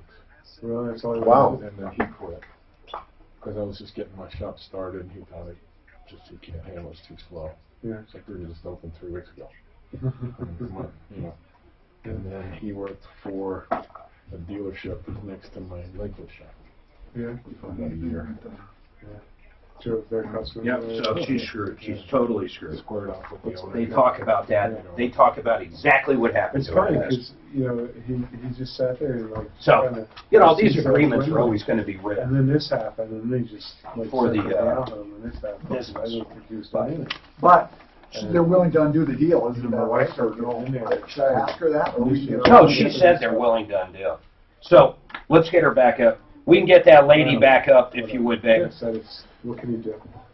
You know, it's amazing how fast it can happen now, right? Yeah. So. Nope, I'll make them a priority, but let's get that woman back up. It does go into 2 ears, so when I do this to hear her, then if you talk to me, I don't hear anything. That's so bizarre. Yeah. He is so good compared to the last one. He was kind of, well, Or maybe I'm just wrong. Video games and stuff like that. that's all he did is play video games. I'm serious. Mark he was actually kind to him. Who? Brutus. Oh, that's who you're talking about. That's brutal, man. Oh, I've compared to Graham. Oh, it's like it's 2 different jobs. How would he think that's acceptable doing that? I don't understand. Oh, he was horrible. Horrible. The Carfax sure as hell doesn't say who reported it. Really? What? Is he still on? I got it back. See, you got like here, Colorado Department Motor Vehicle Report, here, Aguska Automotive, but here it just says damage report. That is so funny what it says to them. So. All right, we've got a ton going on. Everybody hang tight. We've got an update on the Carfax deal. Man, we've got a lot of updates. I want to get back to Wayne real quick and then Mark Trenner. In fact, now that we have an expert on for this call, I'm going to take this real quick. So, Wayne, hold tight on that Pueblo Toyota and that seatbelt deal. Hold tight for a second because I have one of our experts. I don't want to make him hold forever. Megan, what's going on? I see you've got a trademark question. I have Mark Trenner with Trenner Law listening. Hi, Mark. Hi, everybody. I'm so glad to have you on. And okay, go ahead. Can you hear me? I can hear you now. Go ahead. I'm so glad to be on. Thanks for having me. And I have a treat because Steve is actually here. Hold tight. Hold tight. I can't do it. I simply cannot listen to that. I can't do it. Let's try to reestablish it. I attempt to do that sometimes, and I just want to hang myself and do a root canal. Wayne? Yes. With the seatbelt, what's your end game on this? You want to try to return it? No. I just if they give me any grief, I'm just wondering, do I have any type of repercussion? You're not supposed to sell a vehicle that has a safety issue. Now, I'm talking bad brakes, I'm talking bad tires, and I would say yes, I'm talking seat belts. So I would say yes, they need to fix it. How long after you purchased it did the problem start, or when did you bring it back? They fixed it before we picked it up. Oh, and then it happened again when? Like a month later. Yeah. And they said okay, it should be fixed. And then naturally, let's do this. Couple days ago, no, they do need to fix it. This problem's been going on since you purchased it, and they do need to fix it. Are they saying they're not going to fix it now, or you're just sick of bringing it back? No, I just wanted some ammunition. I'm going to call them and talk to them, see about getting it in. I call them and talk to them and say you talk to us over here, and the bottom line is they cannot sell a vehicle, especially being a dealer. I mean, this isn't, an individual. No one can, technically, but that is a safety issue, and they shouldn't have sold it. Now, they should. How hard can it be to do this, guys? Have you guys replaced seatbelts? Is it? Yeah, but the problem is some of them are part of the seat now. What do you mean? Well, you may have to replace the entire seat to replace the seatbelt retractor. Wow. So you're looking a few bucks. This is actually the opposite end. It's the part you plug the retractor into. Oh, it's the buckle end? That's nothing. Yeah. Don't you just basically undo it and pop a new one on? Yeah, it's under 100. I mean, this should be... I think they're just trying to get away with. Well, let's do this. If they don't want to actually fix it and fix it right, because it's got to be frustrating having to go back there all the time. Oh, yes, and we're foster parents, and we transport kids all the time. You want us to call and light a fire under their ass to get it done once and for all? Let me call them and make sure they're going to take care of it. If not, I will give you a call right back. All right, do it, Wayne. In fact, call them now. Just say, guys, just replace it. It's just the buckle. It's not going to cost you crap, but I'm sick of driving down there. I've got young kids, blah, blah, blah. It's a safety issue. Harp on that. This has become a safety issue. Right. All right. Okay. Call us back, 303-713-8255. Some people just need coaching. We're going to probably, after the break, we'll get that trademark question and Trenner back up. I just couldn't handle that. Meantime, Randy, I got your Carfax, and it's definitely on there. And what sucks about it, and a couple things here, what really sucks about it, and I'm sorry, I'm kind of scrambling to find it, but it basically says damage to the left, damage to the right, damage on the front, and it really doesn't even say hail, at least not that I saw in the glance I took at it. So it looks like anything could be wrong with it. Right, and hail damage typically doesn't cause structural problems. Well, I understand that, but, well, I don't know. Technically, how do they look at that? But it doesn't even matter because here's the deal. It did happen. The insurance company, we talked to Brian Burns over there, they probably got the information from the Clue report that your insurance company turned it into. Do they report directly to Carfax? Sometimes. Other times, they always report to Clue, and Carfax grabbed it from Clue. So the bottom line is it is on there. Maybe you ask Carfax to clarify that it was just hail damage so it doesn't seem so bad. Okay. I don't know what else you can do. I one time sent in, they said severe damage, I actually went through everything Carfax wanted, and I sent in the entire body shop report. The body shop report said they fixed it right, everything was great, it was 10, 11 grand, whatever it was, and I thought this would be wonderful news.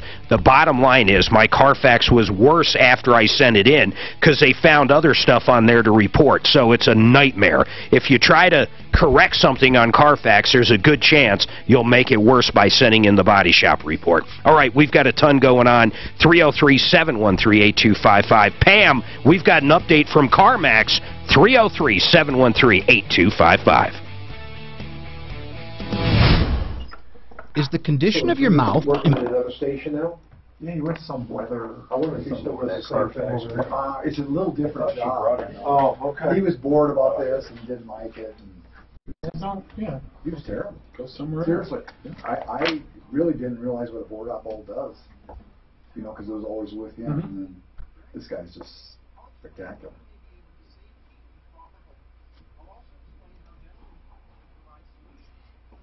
These guys are, this woman was hoping she okey-doked him. I don't think she did it on purpose. She really just had no idea. She thought someone, first of all, put her in a lease, which she probably shouldn't have been in. Right. She's thinking after these payments she owns it. And Well, you how guys- could she lower her payments buying a car? I mean, the lease payment's got to be pretty low to start with. Not if she's, well, I don't know. That's a good question. I have no idea. Yeah, it's kind of on. What kind of vehicle was it? Let's look. RAV4? This is only what she's buying. This doesn't actually say. But I mean, you should be able to lease a RAV4 in a 3 or 4 year lease for $2 something a month. What did she buy? And then why did she want to get out of her lease? She said she wanted to lower payments. Oh. Okay, then she's buying one for $12,500. So what I think she's thinking is $12,500. So she's thinking the payoff is $12,500. She's going to have $5,000 applied to that. That would bring her loan down to $7-8 grand. I mean, her payments would have been really cheap if this went through. Sure. In fact, I want to find out where the payments are. Holy shit, 21%. Her payments would have been $197, and that's at 21% interest. Wow. So $100 a month for the car and $100 a month for the interest. I'm in the wrong business. 21% on the car lot? She would have had. People just sign that? She would have. This is If crazy. you have 650 or less credit score, that's what you're going to get. $7,600 is what she financed. After she's done Ian, which paying. the gal with the Skyline 13,000. Mitsubishi call that we had Pickering's look at? Who did we have at Pickering's look at it? Which guy? Do you know his name? Oh, jeez. God darn it. We were going to do the update last Friday, but she wasn't available, so we were doing it today. I can't even remember the freaking problem. All right, look. Was it going to be on last Friday and stuff like that? Well, a follow-up was going to be last Friday, and I didn't think it was from the Friday before that. The only thing. So that would have been You can see this too. This is the only one I need back, so I'm going to quote. Skyline Mitsubishi one. Melinda. How's biz down there, Mark? Do you remember what day she Trying called to keep in? busy. Yeah. Yeah, trying to. It's tough. It's really tough. I We think even had she the guys called come in on in Saturday just to get us caught up on warranty crap. on the 8th. Yeah, Really that's right. frustrating, I know. Yeah. How the new guys working out? Good. Melinda, by car from Skyline Mitsubishi. We're having a problem with, was it? you know, Yeah, Scott Brandon reusing from- some converters over. Brandon Because of the looked cheap at deal it that we're from, running. because Trent I know So is they with get plugged. Pickering's. Yeah. Not plugged, It must have been it's bad. Brandon's. Oh, my God. Trent was Did you originally read got his it first on, so it was paragraph? Brandon at 7204. It puts all the responsibility for her remember what he to had create said the on that. title on her. That's okay, we're going to get a month So, for it. yeah, she doesn't really 720. And That's right, I on top did of say that, he was that's gonna the come up, estimated 720. pay. Yes, son. Yeah, that's the main thing. When I put it. Estimated. You know, being the operative word there, Turn it down. right? I cannot So hear him. she's responsible. What's up? What's up? Yes. Is she talking to her? Wow, look at that. Like what? Nope, I've never had that problem.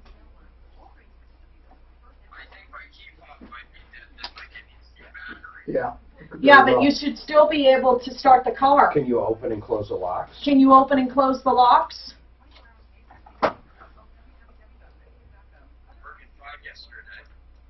Where's the what times do you have work? They wanted him in early. See if the neighbors can bring them up. I mean, I don't know what to tell What time are you supposed to be at work, son? Work at Walmart. Walmart. It's not far from here. Yeah. Yeah, I bet you very well could be the battery there. You remember I had mine issues and stuff. The alarm would go off. Well, if he left it. No, because what's the it lights doing? go off. What is They're it doing? covered in this breach and liability. Won't crank over? They're so covered. Oh. Or the battery, huh? You know, just a loose. It's amazing what people will say. Ground power. Like. Is a good way to check that. This is what I thought. Is if the horn doesn't beep, it's probably that. It could be dead battery or bad battery. Well, the connection. Right. So that, What's he going to do? What do you say? Sure. Or headlights. Because that takes a little bit of power there, right? The horn. No. Yeah. Or the headlights. Oh. That'd be a good one. Actually, I don't mind if he uses my car. I wasn't even thinking it was. I'm thinking it's here. Don't clean some of that carbon out of it. Tell him I want it parked towards the back. I don't want anything near it.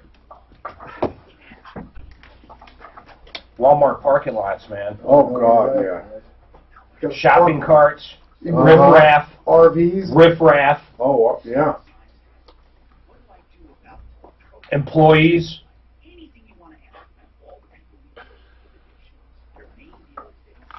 So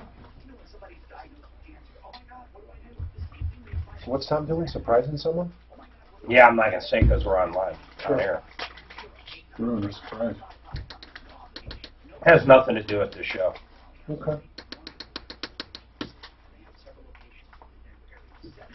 I didn't see his car this morning. Pulling in. Was he keeping an eye on it over there? No, he just comes in through that side door. Oh. Yeah. It's shorter. He's the only one. Yeah, he is the only one. It's so funny how my new car's got so much more than that thing. It's not even funny, man. Wow. For a third the price. I don't have the horsepower. No. But nor do I want the horsepower. When I had horsepower in my little Chrysler 300 with the Hemi, I got in more accidents and tickets than ever before. Was it pretty quick, was it? For me, it was pretty quick. Yeah. Although my new Genesis, I'll probably get twin turbo. See, this is.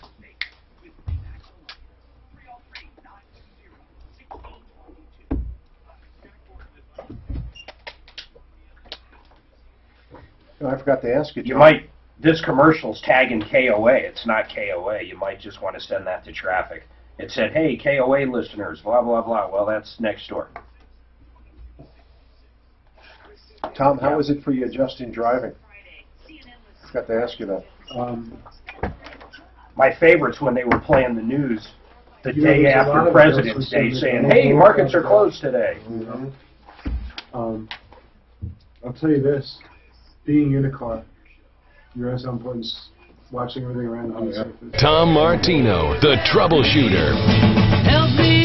All right, welcome to the show. It's the only show of its kind. We're here to solve problems, answer questions, take your complaints, make your life just a little bit better. We get directly involved unlike any other show out there or in the history. In fact, this is the show that has been going on with the same host, Tom Martino, for over 40 years, the longest running show with the same host in the country. Now, we always get email when Tom says that. By the way, I'm Mark Major, but we always get email when Tom says that. This guy's been on longer. Well, yeah, but that guy's dead now. I agree that guy was on for 70 years, but he's dead. We say the longest running show, meaning it's running right now. Same with the Grand Ole Opry. There's also an old guy that always says Grand Ole Opry's still on. Well, okay, they've got about 25 different hosts. But it is impressive. The longest running show in the country. Now, what we do, we try to help consumers. We go after the bad guys. We also try to educate. Now, Megan called. We got her back up. Hopefully her phone's better. She's got a question on trademarks. Megan, go ahead. Or is it Megan? It's actually Megan. Megan, what is your question? My question is, my daughter has been a pop singer, writer, songwriter here in Denver for years. A decade at least now that she went to Musicians Institute, and someone is using her name. She changed the name by one letter, but we're wondering if you have. My daughter has no manager. She's got no lawyer, no label, and she wrote her own sort of cease and desist, and the girl ignored it, so she delivered papers to her live, and the girl who calls herself by the same name ripped them up and Megan, what is her name? The stage name is Fee, and my daughter has a copyright of P-H-E-E. It's a trademark, P-H-E-E, and this girl who is younger, who just sort of being noticed on the market, I believe she's getting gigs and what's her name? Airtime. She calls herself Fee as well, but she changed the last letter to I believe. So it's P-H-I? P-H-I-E or P-H-E-I. But it's still pronounced Fee? Correct, yes. And I believe that all the hard work my daughter has done is being gleaned. Well, you know the industry. It just takes a very long time, and my daughter's been doing it a little over a decade, and I think that she's bogarting her name. And got it. Hold on. Mark Trenner with Trenner Law, you heard that. That's very interesting. So I guess a different scenario would be, you know, instead of Mike Tyson, you're Mike Tyson spelled a little different, but you're a boxer. I don't know. Is she trading off that name? What do you think, Mark? Yeah, it sounds like she could be. So I did look up, and it looks like, what's the daughter's name? Fee. That's her stage name, P-H-E-E. No, but what's her actual name? Oh, yeah. Who owns the trademarks? What he's asking. Oh, my daughter owns a trademark. Her name's Meredith Avery. Yeah, so I did check, and she does have a trademark, and it is registered, and it is valid and live right now. So let's talk about a few things. One, Mark, do you think if everything is what her mother's saying, this other person, even though she's spelling it different? Well, so spelling doesn't matter. So standard is whether the ordinary consumer, in this case people buying or listening to music, would be confused as to who they're listening to. If they think that they're listening to the other person, then certainly. So yeah, I mean, I think she has a registered trademark. It looks valid. I didn't look to see if the other singer has a trademark or has that earlier registered trademark. But I mean, if it sounds the same, that could be a basis for it being considered confusingly similar. So yeah, she might have a case. So just handing her a cease and desist letter, they don't necessarily have to stop. That's usually the first attempt you make, and if they ignore you, that happens a lot. They just want to see if you're going to actually follow through or not. So the next thing to do would be to go ahead and get an attorney and talk to them about next steps. Let's talk reality real quick, though. Let's say Fee, the PHI one, has nothing. How do you prove damages, Mark? So in other words, what would the damages be? Right. Well, you don't necessarily have to get damages. You can get a court order, an injunction basically to say you can't do that anymore. To stop it. I got you. So really the only thing she's going to get out of this most likely is going to make her stop, because there really probably isn't any damages at this moment. Well, I mean, it depends. There might be, there might not be. Yeah. I mean, there's at least some damages to the reputation, but yeah, if she doesn't have anything, then collecting on that, yeah, the reality is hard. But you definitely, as a trademark owner, have an obligation to enforce your mark. So if you just let this one slide, then you're basically saying, I don't really care about my trademark. So definitely want to follow up on it. So don't let it slide. It's almost like there was a movie Coming to America where they had the guy owned a fake McDonald's. They called it McDougal's, I think. And it looked just like McDonald's. It had the golden arches. It had, instead of a quarter pounder, they had something else. But even though it was McDougal's, not McDonald's, they were, you know, in the movie, they were fooling people. So you're not allowed to do that whatsoever. No, you're not. Yeah, if you confuse the public, that's the standard. It doesn't have to be spelled identical. It doesn't even have to sound identical if the ordinary consumer would be confused. Yeah. And in this case, it sounds like you might have a good case for that.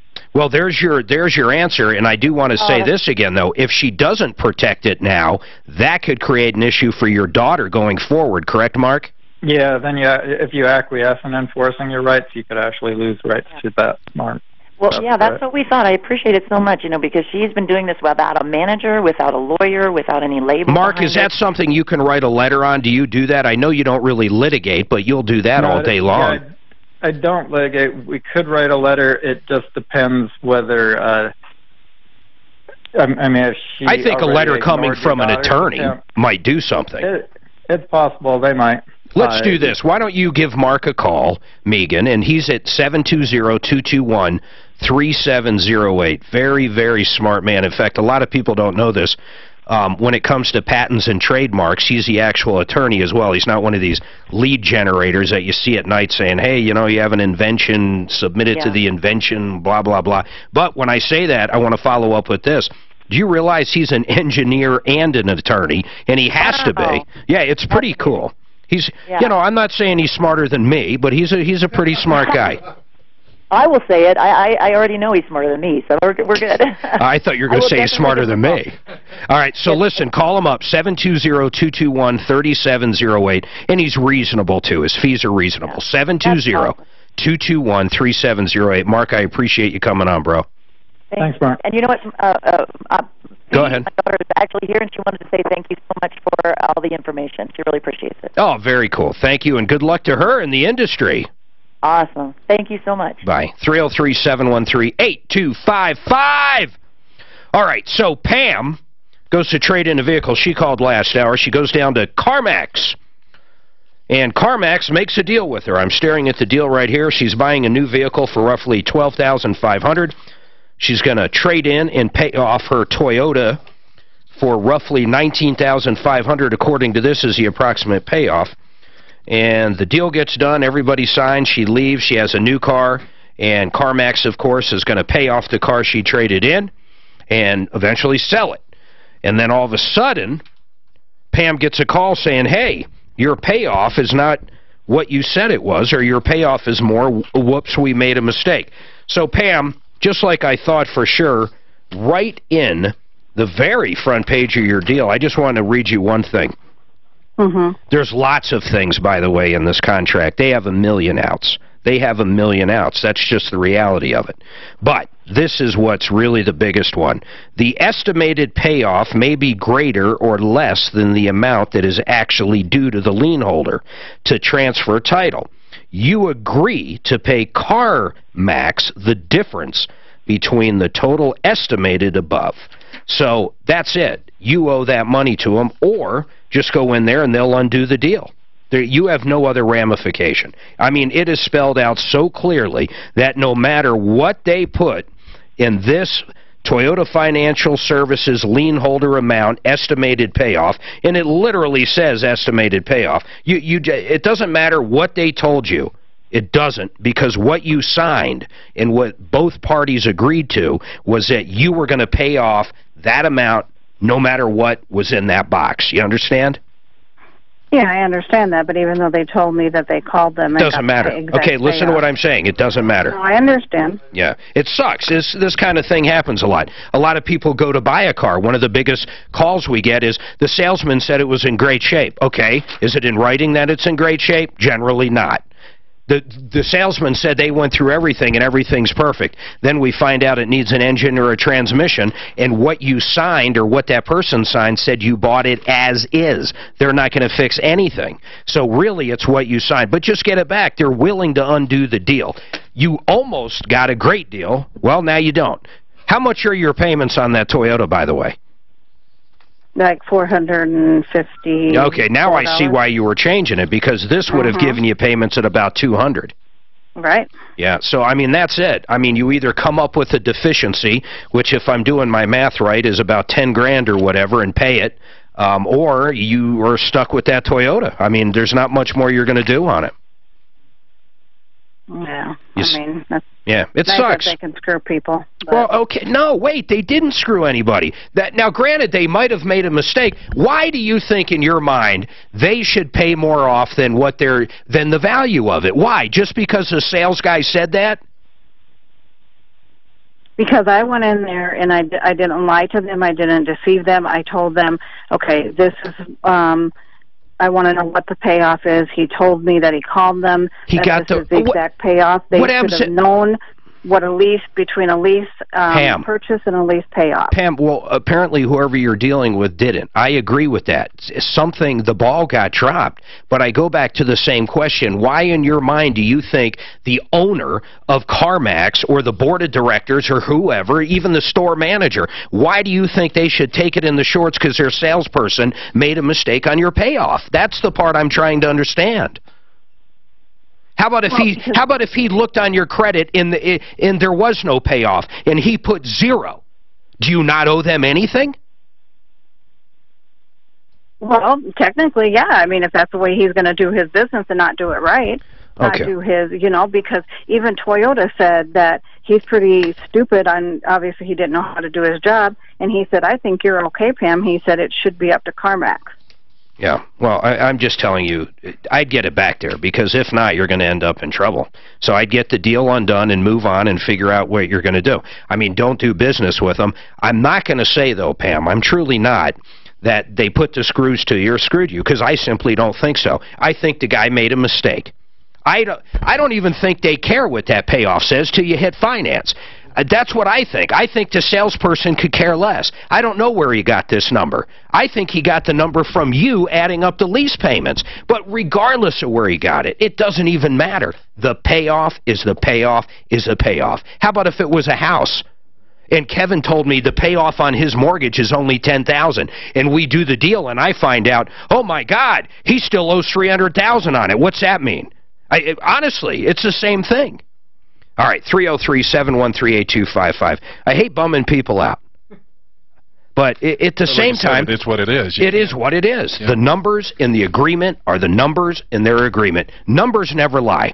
Tom and I say that all the time. Numbers never lie. You might think you only owe $8,000 on back mortgage payments, but the numbers never lie. Well, that's why it's 15 pages of contract to cover it all. To cover every bit of it. Same with the house. We'll be right back. And by the way, let's see here. We've got a follow-up there. Joe's got a question on insurance. A Jeep Cherokee extended warranty question.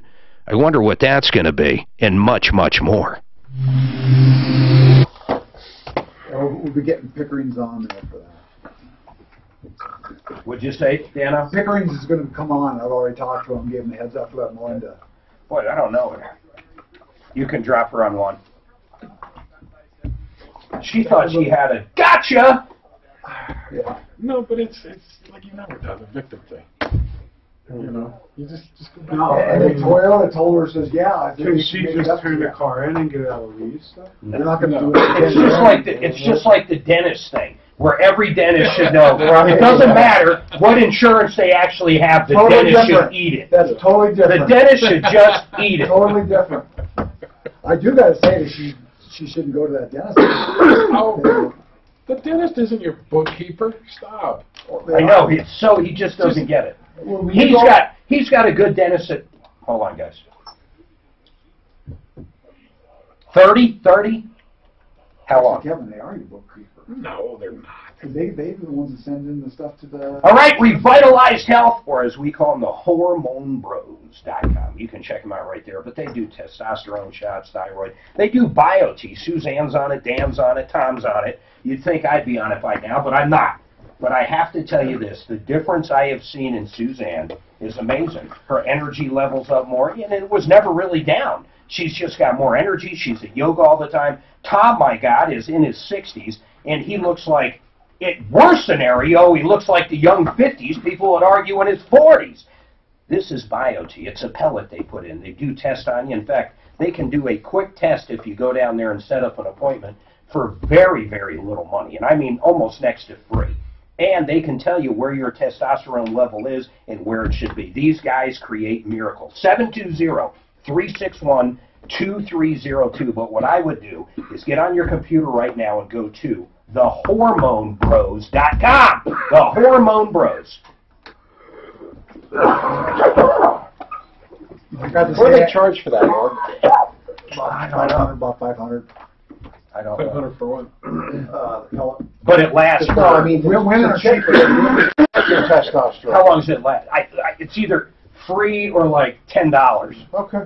In fact, you know what I want to do? When you think about it, text one of the Hormone Bros and ask how much that rapid test is if someone comes down. Okay, we usually do a good deal. They will do a special. Yeah. Tell them I'll do a special for them, but it's got to be really either free or something. I don't know what it costs them. I have no idea. Okay, real quick. Joe has an You glad you interesting did it? question I want to give you a heads You up glad on. you did it? Oh, He gets absolutely. sideswiped by somebody with Progressive. The girl driving the car wasn't authorized to drive the car, so he had to use his uninsured motorist. They're subrogating with Progressive. He doesn't understand. Okay? He thinks, why isn't the car covered? How come the car itself wasn't covered to pay the damage? Also, this gal called with the Skyline Mitsubishi problem a few weeks ago. We had pick rings look at it. We're having pick rings on to talk about what they found, okay? So I don't know if you wanted me to get that on right away or wait. She's bound to hang up. For me, it's probably for and Don guy's been holding this forever. I'll get Don while you're getting whoever. I'll tell Don he's that for next. your age, you know, you're Right. So balance on testosterone and estrogen and everything else, right? It's not just peaking this. So you're right, and it stays right. Yeah. So yours was at 700. Yeah. And what did they do? No, 1100. Okay. Went up to 1100. Oh, that's what Tom likes. You know, but that's just what it ended up being for me. So coming up. Just get the urge to crush beer cans and shit. Oh, I did that before. Oh, okay. No, like I say, the sleeping is the really, because I was on Ambien for like 2 years. Sleeping. So they put the thing in your butt right there. Right. I still got one feeling. How long does it last? So it'll be 5 months coming out here at the time. I think everybody's different, isn't it? How your body consumes it. That's Yeah. Sure, how it breaks it down. And what did they charge you for the deal? I think it was about 500. Women are cheaper. And what did Because the pellets last long. How Well, soon no, did you know not last longer. The estrogen apparently is cheaper. Wow. Testosterone's what they do estrogen But less, as well. but less. They do less testosterone than men. I mean, it works pretty feel the good. difference But Dan, if they did that? he's 33.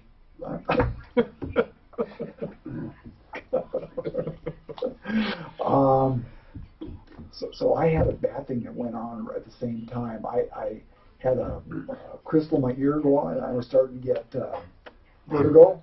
Okay. Have you ever heard that, where a crystal breaks and you start getting vertigo, and you do this thing where you turn your head? What's a crystal? You got little crystals on little hairs that affect your balance in there, and as you age, or even whatever, they can break off, and one gets in there and it gets in your semicircular canal and gives you vertigo. Okay. It's very common. It's very common. My brother had the same thing, and you do this thing where you just go and then you turn your head like and you get. So it gets it out of there. So how soon did you feel a difference in how you... Probably 2 weeks. Oh, it took about 2 weeks for it to absorb. But I had the Yes, it never fails. Listen to this email. FYI! Warren Bryny, B-R-Y-N-E, has been on the air in Denver for over 41 years. Restaurant show. Now, I'd never heard of him. I would love you to follow up with me and send me something on him. I Googled him. I don't see anything. Has he never been off? Has he never been on a hiatus for, let's say, a month, 3 months, a year? There's people that have been on a long time in Denver. Peter Boyles has been on a long time. But he was off for a long period of time as well. So I would love some more information. But it always happens. I'm waiting for the Grand Ole Opry to show up. Okay, let's do this. Go ahead, Suzanne. Line 2. Don, what is going on, sir? Hey, Tom, how you doing today? I'm doing great. Thanks for taking my call. What I've got going on, I had bought a new vehicle from Longmont Chrysler Dodge Ram Jeep about 5 months ago. It went well. And then I went back on January the 7th to buy another car. And I picked up a 2019 Jeep Cherokee Trailhawk. Wow. And look at you. You know, I signed the contract, and he said, well, it's going to take me a couple of days to get the financing done. Sure. Take the car and go. And so, you know, I called him every day for almost 2 weeks on the financing. They ran probably 10, 15 banks to get us approved for some reason. And so finally he said, we got it all handled. And I got up there, and I originally told him when I got there, I didn't want a service contract or anything. I just want to buy the car. Sure. Story. And so, but everything went fine. We got up there, and during the signing of the paperwork, he throws a service contract in the deal. And I said, Jason, I do not want a service contract. Now, extended warranty, wasn't it? Not a service contract. Yeah, so the extended warranty. And it was he goes, Don, we have no choice. The bank required you to put it on your loan. I said, excuse me? He said, yes. And I work with dealerships. I've never heard of that, but keep going. So anyway, he finally threw the sheet down there, and because you seen I was pissed off about it, and I said, well, you know, I've been driving the car for almost 3 weeks now, and now if I turn it back in, what's going to happen? Well, you're going to owe us for driving the car and mileage and everything else. How many miles did you put on it? I probably had about 1,200. Did you end up signing the deal and buying it, or no? Well, I had yeah, I did. I mean, you know, on the worksheet that he made me sign, yeah, he goes, just initial here, and I said, and the bank requires it. My wife is sitting there. He goes, yes. And I said, okay. And so I initialed the thing and I put on there, per the bank, you know, they required me to, you know, to buy the contract. So when I left there, I called the bank, and they said, well, we don't have the paperwork over here yet. Give me a day or two to get the paperwork. And they called me back, and after they got the paperwork, he said, Don, we never required that on our loan. We did not tell them that. And so I called him back trying to get my money back and said, you lied to me about it. The bank said that. And he said, nothing we can do. You're an owner. It's your car. Yeah, but they should be able to refund that service contract or the aftermarket warranty or whatever they sold you. Yeah, it's a first extended warranty. It's a general thing that dealerships do. A lot of the dealerships do. Yeah, but are they going to return it? That's what I'm asking. No, he will not take it back. He will not give me my money back. What dealership is this? Longmont, Chrysler, Dodge, Ram. So I need to ask you something. I just want to be a little clarification here. So you signed it, and then right next to it, somewhere on that contract that you have a copy of, your copy and their copy, says per bank? Well, they gave me a copy of the contract, but where, you know, I said I approved the service contract, I put on there per bank, and he did not give me a copy of that. So you don't even have that, so they're denying that. So I told him an stop though, Don, hold on. I'm still not understanding how you got the call from the credit union, or did you call them? I called the credit union myself. And you said, hey, do I have to purchase this? Right. And they said, no, that's never a contingency with us. That is correct. Yeah, okay, so this sucks. So they gave you the okie doke, but here's the problem, Don. I would guess, I don't know why they wouldn't refund it, but let's just say they won't. We're going to call them up and see if they will. That's what you're looking for, right? Correct. Okay. Now, you realize that money won't go to you. It'll go to the lien holder. That's correct. Okay. I don't care. I just want. We're going to make that. We're going to make that call for you. But let's just say you agreed you couldn't cancel it or something like that, and I call up. Are they going to say? Are they going to acknowledge? Yeah, we told him it was part of the loan. He had to do it. Yeah, he should, Jason. My wife was sitting there when he said it, and I so you really think he will? I don't know if he'll say it or not. I mean, I think he'll lie. Well, okay, but you have nothing in writing. I thought maybe you were going to tell me you had where you noted that. I did note it on the paperwork, but he will not give me a copy of it. I have sent him an email requesting it. Well, wouldn't the credit union have a copy of it? They don't send you what's in the deal jacket. They only do send you the contract paperwork. Where did you write that on the contract? Do you even remember? Yeah, on the worksheet that they gave me, saying, you know, where they put in there. For a contract, you approve a contract and stuff, and I did not approve. I put on there, basically signed it, said per bank. I don't know where you're talking about, though. I have no idea. That may just be an internal sheet that they use. Or it's the sheet where they just handwrite stuff, and let me go talk to my manager and go in the back room, and they go back there and smoke cigarettes, whatever they do. Right. You know, do the good guy, bad guy type deal. I've done everything I can. Let's give a call over there. Deputy Dan. Okay. Just find out why they won't return it. Honestly. And the reason I say this, I had the same situation last year with Larry What paperwork, Miller. Don? What do you mean you had the same situation? Well, same situation last year. I bought another Jeep, and I traded that Jeep in on this one. And but Larry Miller, the bank called them the next day, the same day, and made them take it off the contract. Well, wait a minute. Why do you? Probably because you didn't qualify for the extra money. But after that happened, why'd you get kicked in the face again?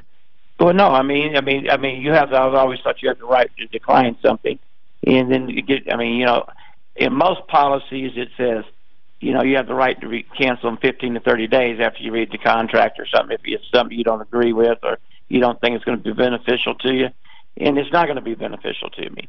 Well, I don't even know why you. Let's say that. Okay, here I want to help you, but I need to say this for people out there. In this guy's circumstance, in Don's circumstance, for the life of me, why wouldn't you just walk away from the deal then? If they told you you had to finance that, you should have said, well, okay, I'm not going to finance $2,500 of crap, so I'm out of here. Why didn't you do that? because he said I would have to pay for the mileage and the daily rental on the car for driving it for 2 weeks. All right. Yeah, let's just call up over there. Yeah. Now, okay, how many miles have you put on? But then you went back and signed everything. God, you've done everything wrong. That's the first time I signed. That's the first time I signed it. Because I had to have my wife there. He just had me to sign a generic contract. All right, hold on a second. Deputy Dan, see what we can make of this. I mean, God. I've been through this. Well, okay, how come I've never been through this? Let me ask you, why? How come I've never been through this? So the reason why the dealership won't refund it is because they've already sent the money off, blah, blah, blah. Now you have to deal with that warranty company. That's the 15 to 30 he's talking about. For me, I simply wrote them an email. They contacted the bank. Problem solved. Tom, I'm going beyond that. I'm going, why did he even buy this? If he knew he had to buy the warranty, I don't understand why he bought it. And I realize they were lying. Why didn't he get up and leave? Well, he had already had the car for so many weeks now. Well, then if they were trying to skip him, then he calls up and tells us that. That's not what he was talking about, though. He called you too late is what happened. Hold on a sec. All right, let's take a break real quick before Grant does something. Wally, hold tight. He's got some info. I have no idea what that means. Warren Bernmark, that radio host. Oh, cool. The guy that's been on the air for 41 years, apparently. We'll find out. I love looking into this stuff. Hey, do you think this would be the same Chrysler that we could get on Chrysler Dodge? Yeah, that's a sneaky deal, though. They give them the keys, and then... Yeah, but they take by the way, since you had it for a couple of weeks, now you owe us $5 grand. If that's what happened. That's how much it was? That's what he's saying happened. Okay. No, he signed that in the finance office before he picked up the car, didn't he? No. No, he came back. He wasn't even in the finance. They tripped him. Yeah. They gave him the car for 2 weeks. Got it. So we don't. My point is, when he brought it back and they said you have to buy that, that's when I'd say, oh, fuck you. That wasn't part of our original deal. Yeah, where then we're going to charge you this. No, you're not, because you changed our original deal. Right. You said it was $15,000. Now it's $18,000. I would have been on the phone with the credit union in his office. Well, they can't do that. No one makes that a contingency. In fact, most places don't want it because it brings their financing more. Well, that's where they make all that money is the financing. The dealership. The dealership makes it on the warranty. Right. Yeah. I'm sorry, how long? But just don't be tripped. And who is it? You got your financing, you got your car, you walk. You don't have financing, leave the car there.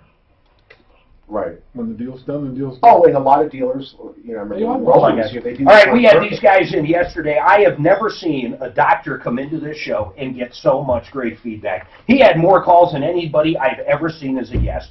He's incredible. And here's what we were talking about most of the time. Tom's had it done. A lot of people have. They do LASIK, of course, but these clear lens is you can get. If you have cataracts, you can upgrade for a small price and get these lenses that basically zoom out, zoom in. Your vision will be great. Tom's got them. It's very simple. IconEyeCare.com, that's where you go. IconEyeCare.com.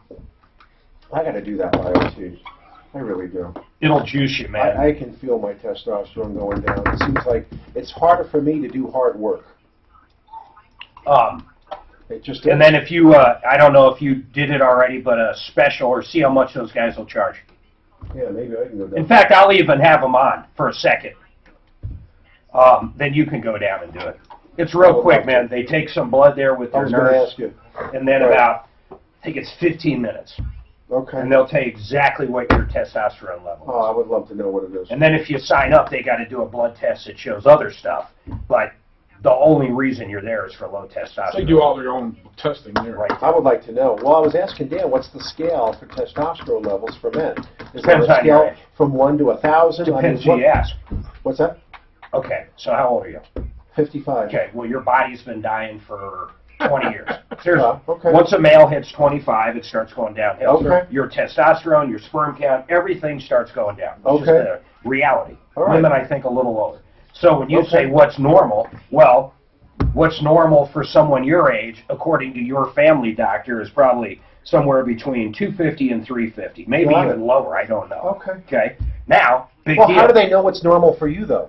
They can only base it on age. Oh. They're going to base you on a male 55. 55. It should be between this range. Okay. But that means nothing. What they'll do is juice you up to over 1,200. That's why you feel the difference. That's why you feel a lot better. That's why you have more energy. That's why you have everything. But so when you say normal, is 1,200 normal for a 55-year-old? No, it's not normal at all. Okay. Yeah, it's simply not normal. You're having normal now. But you don't want normal. What you're doing is fighting death, and it's got great stuff for your heart. Great stuff. Wow. Yeah, it's great for the heart.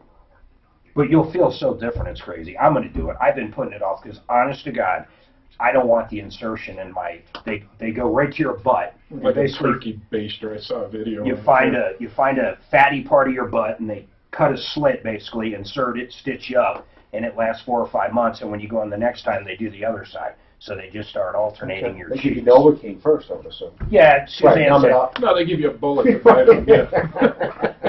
I don't understand why they don't have something. Man, I got to do that. I got to do that. You can get. There's a YouTube video showing you the procedure. Okay. Yeah. All right. It's basically. Man, I unloaded some firewood when I got home, and it was like it took me about an hour and a half. I'm like, man, what the fuck is going on here? You will love it, man. Anybody in here. Kevin, great for you. Yeah. Man, I've been putting it off. Oh, yeah, look at Dan. Great. He's 29. I mean, look at the shirts he wears. Great update on this. On which one? The Longmont Chrysler Dodge. Oh, wasn't remember that what he said? No. Remember what Tom used to say about everybody in Longmont? The dealership is bad? They are. We're going to do. Yeah? What'd you find? So you have an update on what? Well, the extended warranty. The extended warranty for Don there and stuff. What's the company name? Longmont Chrysler Dodge. Right. Are they a Deal and Doug? I don't know, but they're bastards. Go to hit Deal and Doug because I'll back end this and we'll take care of it. And how much was this extended? See who owns them. How much was this extended? I don't think Deal and Doug does. Mark said 2,500. I think it was just ballpark. But how much was the extended? $3,000 is what I thought. $3,000. Wow. So I'm going to tease it. When does it kick in if you're driving a 2019 Jeep? Exactly. Then that's what this guy was saying on that. So I didn't talk to Jason. All right, people, listen. We have got an update on that extended warranty we're going to go to. But before I do that, I've got to get to this update. Melinda, you guys help me out with this. Melinda went to Skyline Mitsubishi. Melinda, help me out. What happened? So I bought a vehicle because I needed a vehicle, and they assured me that it was safe. I had it I couldn't even actually get it off the lot because it didn't have headlights. Oh, I remember this. They sold her a vehicle with no headlights. So they rewired it and got the car the next day. It started smelling like oil and burning, and just the front end was just horrible. This sounds like one of those cars they took in on a push-pull or drag sale, and instead of sending it off to the auction, they sold it to this poor woman. So you called in, you had all these problems, but ultimately you bought it as is. So what happened? So they actually told me that they were going to put a warranty. If anything was wrong with the engine or the transmission, they would fix it. Okay. And the front tires were bald. So I took it in. They put the new tires on there, said they did an alignment, but they weren't going to fix anything else. I talked to a manager named Mark, and he said, well, just come in and we'll just get you in another car. Well, instead they ended up telling me, we're not going to fix it. You need to get a co-signer to get a better car, a real car, and we're not going to help you. Got Either it. you're going to self-repo it or you're going to keep it and fix it. So I want to hear, before we go any further, I want to hear how bad this car was, because you brought it down to one of our referral list members, Pickering Auto, correct? Yes. Pickering's. Let's go to here. Brandon, what happened? You guys checked out this vehicle, and by the way, what kind of vehicle was it? It's a G6, Pontiac G6. Right. Brandon, what did you guys find out? Hey, guys, yeah, so working with Melinda, we'd gotten the G6 over to the shop and had one of our master ASC certified technicians take a look at what was going on with it, and the main issue was that she was smelling fuel and oil burning. And then, of course, it was going into the cab, and so her and her daughter, child, I believe, yeah. I remember this. Smelling it, and so I was just wanted to see what was going on, and we just basically compiled a list of anything and everything that we were seeing that was just visual things. Nothing that we really went too in depth with, but what kind of shape's it in overall? Is it still smelling pretty bad? Yeah. So is it the fuel pump? We'd have to drop the fuel tank to verify whether we had an issue with the fuel sending unit leak leaking or if it was the tank itself, the plastic tank. Which is a lot of labor. But either way, we're dropping that, and if we have to do the fuel pump, you're doing a fuel pump. If you have to do the tank, you're doing the tank. So, you know, could there be a seal or something? I guess there could be, but we'd have to inspect that. Did you give Melinda an estimate on about how much she's looking at? So it didn't stop there, unfortunately. So that's just the fuel. So outside of that, the engine is leaking from basically everywhere that the engine can leak from. So how many miles are on this? 150, which in Colorado, if it's a vehicle that's taken care of, that's not too horrible. Yeah, but it wasn't. Yeah, and I mean, from the valve cover gasket, intake gaskets, timing cover gaskets and seals, oil pan gasket. Everything. Oil filter relocation is leaking, sending units leaking. Does it have a timing belt or a chain?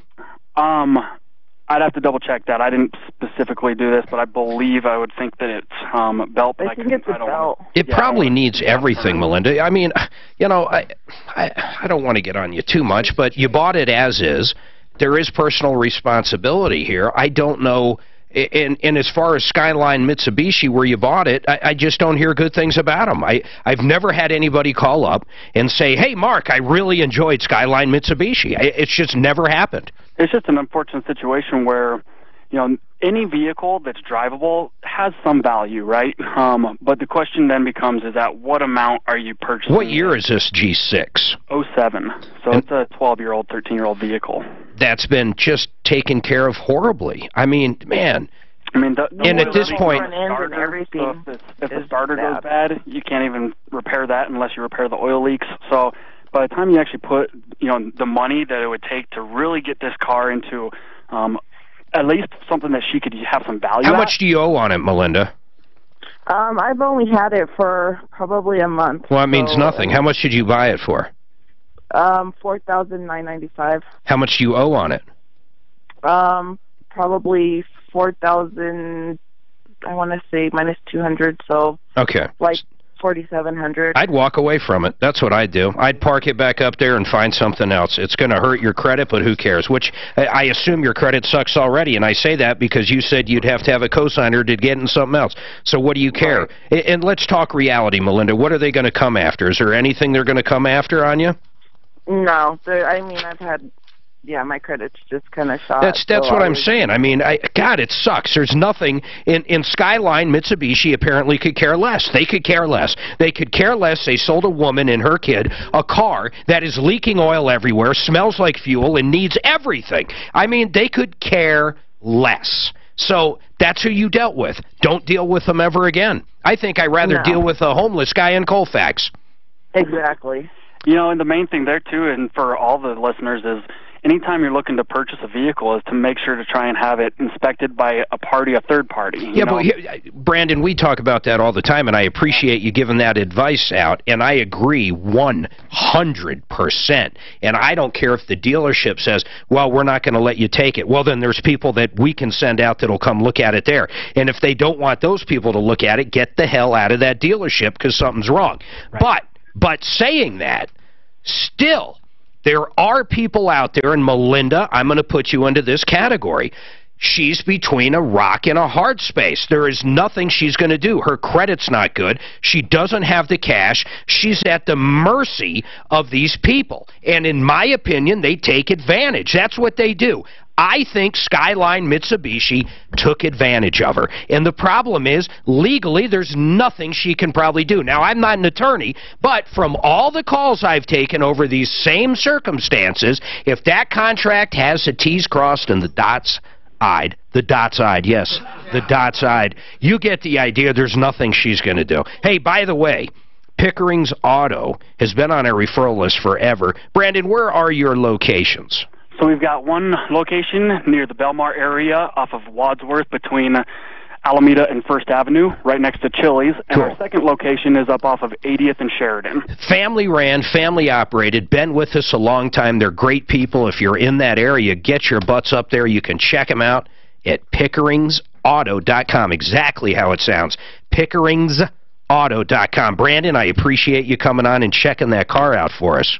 Absolutely. Thank you, guys. Thanks, man. You know, I always want to say lesson learned, but there are people out there. I feel bad. You know, I can only beat up on people so much for not getting a pre-purchase because some people don't have the wherewithal, the finances, the brain power, anything. And I'm not saying she's stupid. That's not my point. She might have never bought a car before. She might have fell from some salesman's crap. But Skyline Mitsubishi, you should be ashamed of yourself. Well, maybe we can give Skyline a chance to redeem themselves. Why don't we just give them a call and see if they can help this lady out? Let's do it. In fact, I'll deputize you. But You want to make a call? I would love to make You going to do it? I would do it right now. And I remember You are going to do it right now. I'm ready. I'm ready. You've got your marching orders. We'll be right back. You know, I remember this call 2 weeks ago. Very good. He's killing. That's the only reason I cut him, Mark. He's screaming. Go in there and call him. Yeah. Do it! What's the phone number? I'll look it up here. And it was, I remember it was a G6. It was 07 G6. 07, right. You got to get her. And what's her name again? These people. You're gonna. Was it Melinda? I don't know. I don't have her Melinda? last name. That's all right. Do you guys even like Mitsubishis? Okay, I'm sorry. No. 877-365-2554. They have to be better than Suzuki. Okay. On that phone in there, They're if you want to use that phone in there, you got to hit like 7, and then you got to hit 9, and then 1. Especially a car leaking like that. The PCB system's clogged. Yeah. 9, then 1. So you fix that, the pressure on the engine, and you So it was Melinda? Oh, I got it. 2007 G6. You don't know Melinda's last name? I don't. Suzanne might know. Oh, I got it. I got. All right, fix it 24/7. I've got to say this again. If you have any issue with your furnace, your air conditioning, or any plumbing problem, they're the only people I know for $39 will come out and give you an estimate, tell you how much. A licensed plumber, HVAC tech, whatever you need. Take advantage of this when you get a problem. Any problem, they'll diagnose for $39. There's no risk. FixMyHome.com. It's very simple. FixMyHome.com. Write it on your fridge. FixMyHome.com. I don't know why these dealers, I mean, the amount of money and all to have a dealership, why they put themselves out there. You know, because you're right. It's a $500 car. They probably put on their own books for financing for $5,000. You know, They probably. they took it. Whoever traded it in probably got more screwed than this woman. Yeah, they got nothing for it. So they're, you know, but why even play in that realm? I don't understand why they Because of do the that. money they make on the financing. If the price actually Yeah, pays but it off, the end they double result their money. and the bad press and everything that comes with it, to me, it just doesn't seem worth it. You know, there's so many other ways to make it that, you know. Buyer beware. This place is the reason car salesmen get a reputation of being sleazy. We bought a 14 Audi Q7 and a 15 Mitsubishi Galant. Cars were low mileage, appeared in great condition. The Audi had to go back in the same week. 1 star. The place is dirty. The GM is a complete scam artist. I will never go back. I encourage everyone. See if they'll come on the air, Mark. That's what we really want. Just tell them I love their side of the story. It is a rundown place. Is it really? Yeah. Hasn't been remodeled since the 60s. Tried to look at my car in their mobile site, and I get the typical pop-up I have no idea what they're talking about. After I arrived, a salesman, and not the one I was supposed to meet, was literally waiting for me outside my car. This person had no idea I was there for an appointment. He was just so hungry for a sale that he saw me pull up. Well, that's what, yeah. I don't care what, that's what every one of them does. Sure. That's their job. Yeah. I told him I was there for an appointment, so we went inside. Wandering in the lot, instead of simply asking where the car was, whatever. I mean, it's 1 star after 1 star after 1 star. Skyline? Yep. Yeah. Well, I should look up what Prestige is at. Let me tell you. Which one do you have an update on? Prestige. Don? Prestige. Yeah, that's the name. He called it Longmont. It's actually Prestige. Who owns it? Was it a deal and done? I can't find that. So here, I'll look it up.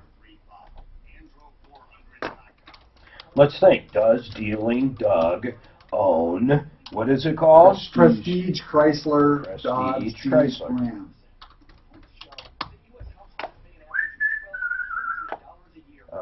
Well, that didn't work. So let's go Dealing Doug. I hope he does own it, because I know they'll fix it. Dealership. But I don't think they'd ever do it, so therefore, I'm guessing he doesn't own it. Here we go. Okay. So they own, what is it? Prestige. So they have Prestige, Chrysler, Dodge, Jeep, Ram. Fort Collins, Cowboy Chrysler, City Auto Chrysler, Fort Collins, Dodge, Chrysler, Jeep. This is Longmont. Colorado Springs, Dodge, Colorado Chrysler, Dodge, Jeep, Fort Collins, Dodge, Chrysler, City Auto Plaza. God, this guy owns a shitload of dealerships. Fort Collins, Dodge, Cowboy Chrysler, Dodge. Nope, he does not own it. It's a Dodge or Chrysler dealership, right? Yeah. He does not own Chrysler, it. Dodge, Simply Jeep, does not own. Yeah. Well, that's a good thing or a bad thing. Jake, sales manager.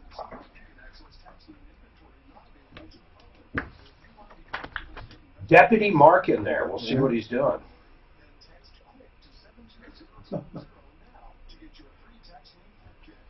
Last time he has an idea. We should go. Well, go ahead. What's that? with Mark. Tom probably wouldn't have him do it. No, Mark Mark's trying to come. I said this last time. Mark could open up with an idea because he said, "Mark, we should call." And you're like, "You're right. Call him." You didn't think you were going to say. You didn't think you were going to say that. Now, call. Yeah. You know how to put him on the spot. And order some pizza.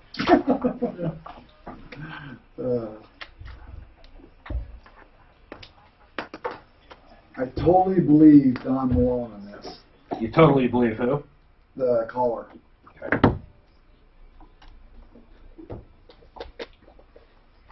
All right, 303-713-8255. Dan, you talked to whom? Prestige is actually who sold Don the Jeep Cherokee and told him the only way they could get the deal done and finance it is if he bought the aftermarket warranty, right? That's right. And Don, let me pull Don back up.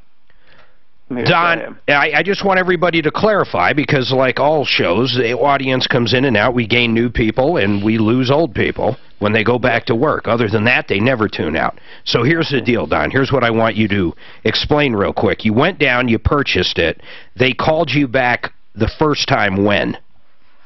Well, I went in on the 7th to look at the car. Got it. Picked that car up. Yep. But it wasn't financed yet. He said, we're going to take us a couple of days to get everything handled. Great. So when did they call you back in? January the 21st, I went back in there. Me and my wife, he said, my wife and I need to be up there. Correct. And then that's when they wanted you to sign it. They found the financing, but they also told you the financing was contingent on you buying the warranty.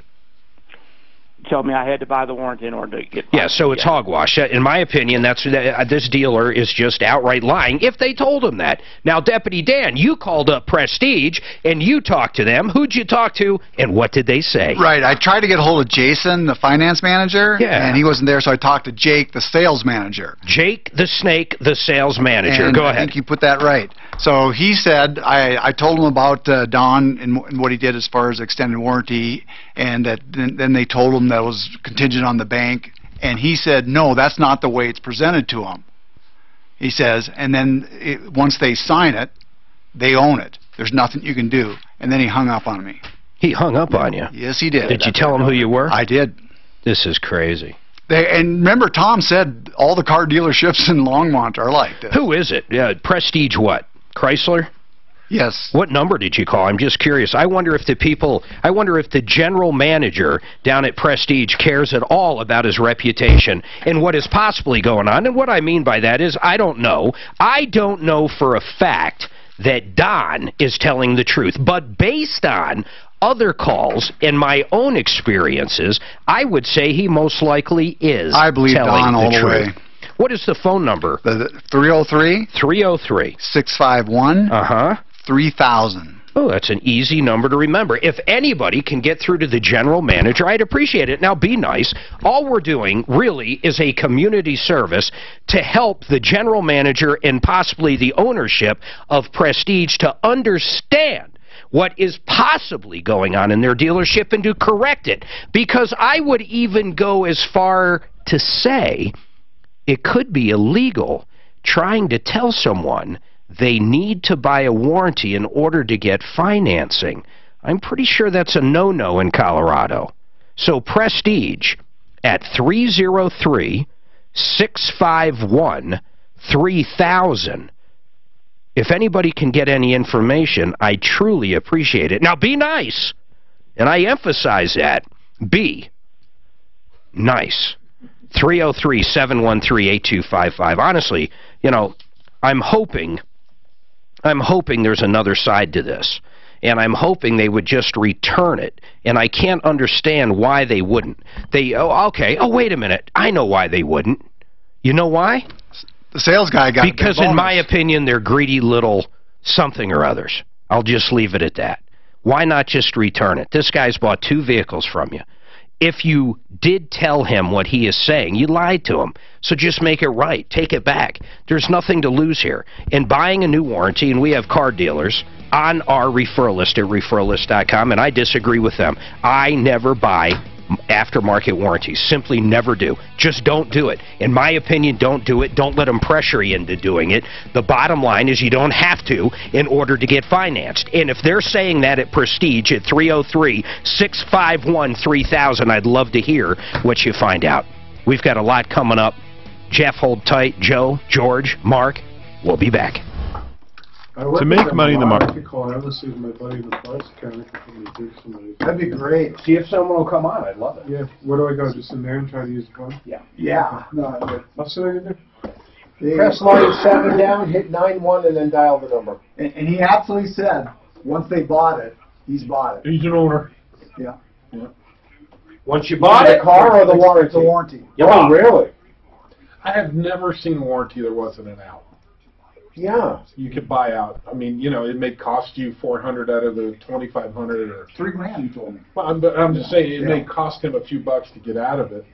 But like I say, he won't even use it until I think it's 36,000 miles. Yeah. For that. Wow. See what kind of. So I didn't hear what happened with that. I'll guarantee you the sales guy probably makes $1,000 on that.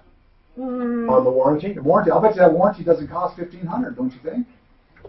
Yeah, I bet you're probably right. $1,000 to $1,500 is what they cost. What do you think? Well, the salesman, they don't make that much. The store does. Right. Salesman probably gets $100, $200 on top. Oh, you think that's all right? Yeah, that's right. I agree. Because they work in that 10-20% range. Gotcha. On all their deals. So, yeah. You know. Yeah. It's I just thought that was one of those big deals that they, you know. Well, it's on top of the car deal. So I mean, you get a car deal, you make $400 or $500. Well, I know they really try to push that, right? But when I was with McDonald's Hyundai, the guy was so. When you sit down there, he says, "Okay, you don't want? Okay, that's fine." You know, McDonald Hyundai was very good to work with. Mark's done what, 2 cars there? See, I've always found it's easier to sell people something they want instead of trying to jam. Hormone Bros are going to call in for 25% off labs. I need to do How much is that? Who do I'll I ask speak? when he calls in. I was emailing. Just tell him. I'm going to ask. What I'm looking for is if someone shows up to test their testosterone right there in office, how much? Yeah. I don't want to say 25% off because people might think it's $1,000. There you go. Right. I don't want to do that. I got to do that. I seriously, I think sleeping is the biggest reason I went there. But it also helped, just like say, I wasn't doing anything extra. You know, just on push-ups, I could do 10 more push-ups. Wow. So you can do 10 now. I can do 10 now. I'll make it 12. Mark just knows to get right down to the nitty-gritty. Push-ups, I can do a push-up now. My son-in-law wanted to have a contest with me a couple weekends ago at push-ups. So I said, okay, you go first. So he touched off 47 of them, honest push-ups. I'm like, God damn, that. I did 17, and I was spent. Let me tell you. I'm telling you, it Mark, was hard. he says typically it's 150, he'll do it for 100. Did you really? Yeah. But you got to talk Good to him job. if you don't like that. Cold I mean, I don't want to do this back. Yeah, He's on line 7. You do the vape? Hey. Good job. You can't go lower than that, man. I just want something to work for you before doing it. All right, so 99. I said, no, you're not. Hold tight. Yeah. You're still addicted to nicotine. But Now, that's the quick one there, right? No, I'm proud of you. I really am. No, dude, and I don't want you discounting that. I want you to discount the quick one there to get people in there to check. How much on that? Plus, this is so much. All right, so, okay, hold tight. Yeah. Oh, I'm glad I checked on that. Okay, yeah, put them up. So how much is it? What's the 25%? I'll tell you on there. I'm teasing. Okay. Hey, what did Skyline say? Don't. You got to say it on air. Okay. Don't let Dan. He won't tell you what he finds out. Don't let him look. He's putting the flim flam Mr. Bobam on you. He's trying to sell you the mop and glow is what he's doing. No, they bring you in there. Yeah, that's what he said. Yeah, they don't present it like that. Yeah. They love selling the mop and glow. They love selling the aftermarket. But remember, Tom said that is the Longmont, and you maybe said that too. The car dealers in Longmont. Right. Bad. Wow. What's going on with Willie these days? Anything new? I haven't heard from him for a while. I remember all the stuff. Oh my God. What? God. Just all the stuff. What are you talking about? With Oh, don't talk about it because we're on it. Yeah, that's what I'm talking about. He's just checked out a little, that's all. I mean, God, he's been working forever. I don't even know how old he is. I think he should personally retire and go enjoy life. I think he's still got a bus. You go traveling, do all kinds of stuff. Yeah.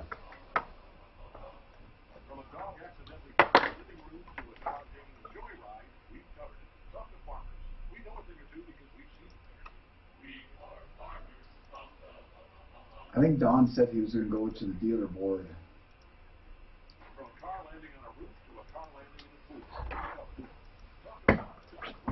He's still on, Don. No, he's not there. Okay. I have no idea who this is. Wait till we get the business done.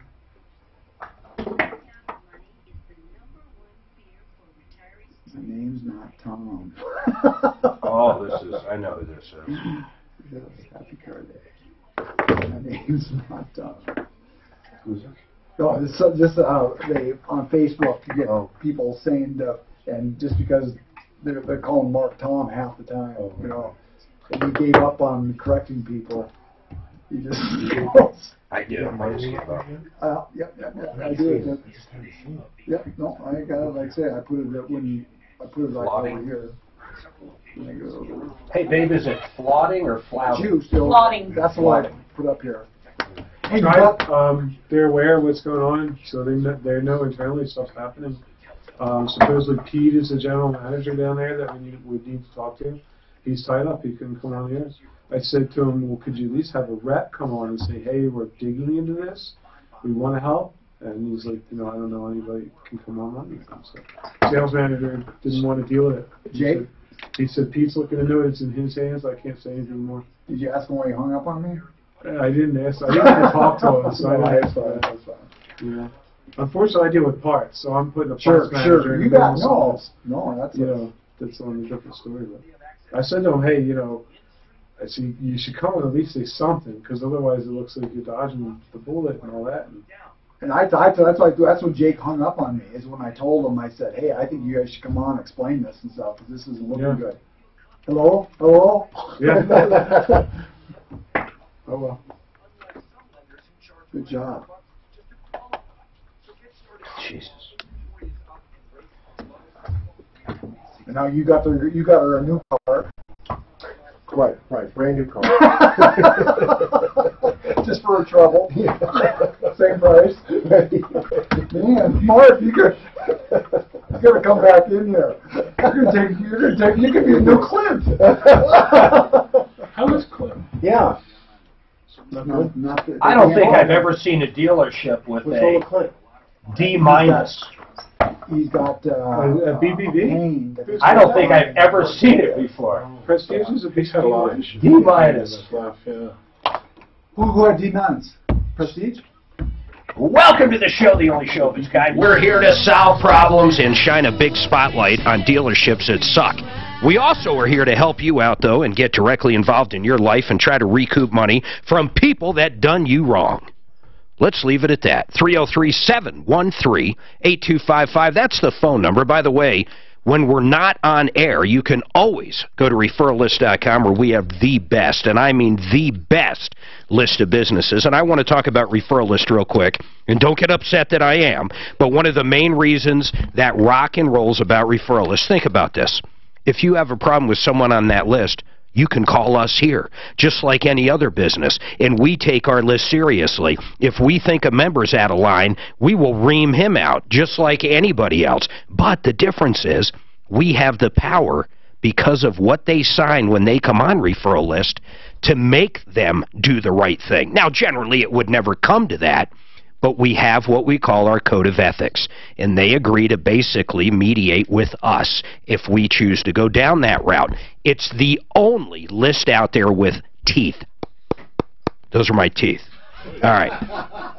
303-713-8255. Now, I did a quick spot last hour, and I've gotten about 3 emails now saying, hey, how much are those hormone bros going to charge? So I want to just clarify this, so I had Suzanne get them on real quick. So this is Joe Flotting. He's with the Hormone Bros. Basically, they do BioT. A lot of men, and correct me if I'm wrong, I'm going to do this really quick, Joe, but my assumption is from right around the age of 25, we start dying. It's just it. Men, at about 25, we start going downhill.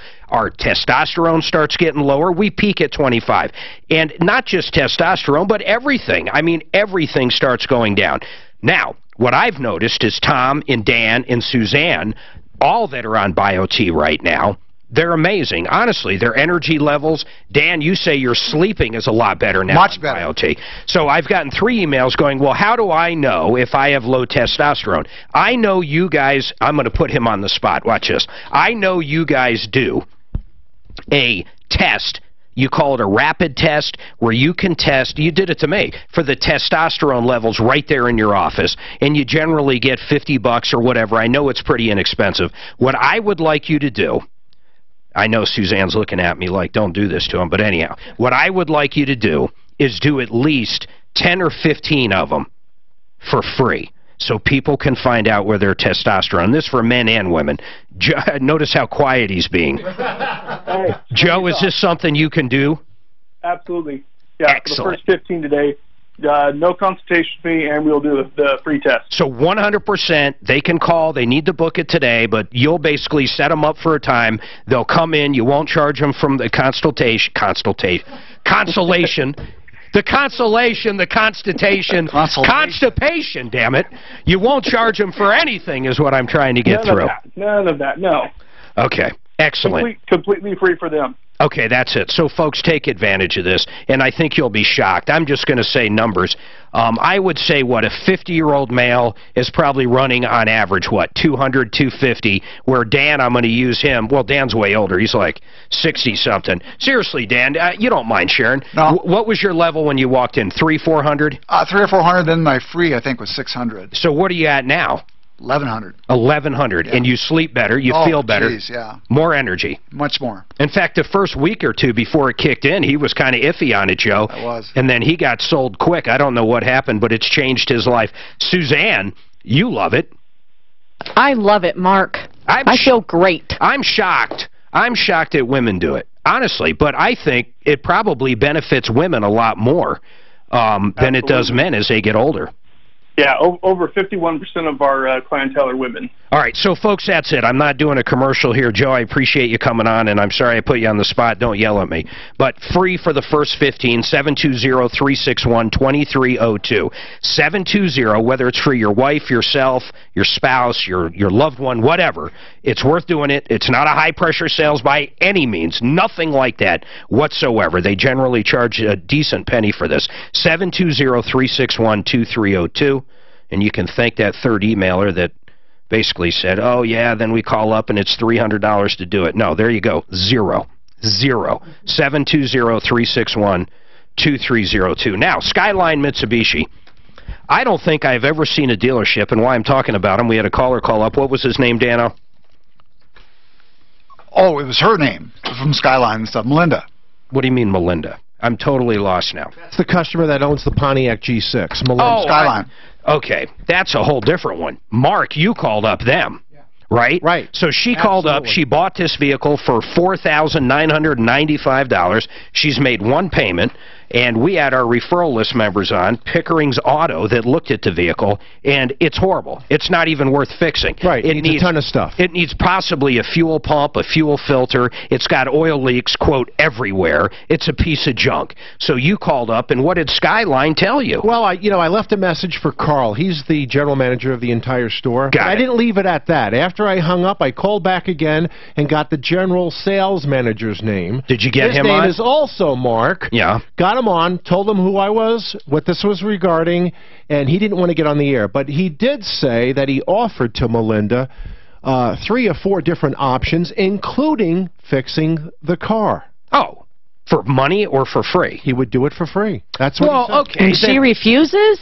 Let's try to... Do we still have Melinda's info? Yeah. Let's get her back on. Okay. Let's make sure she understands that, because really that's a great thing. Yeah. The only thing that makes me really nervous about these guys, I'm looking at how many dealerships do you see with a D- rating on the BBB? I mean, you literally have to not respond.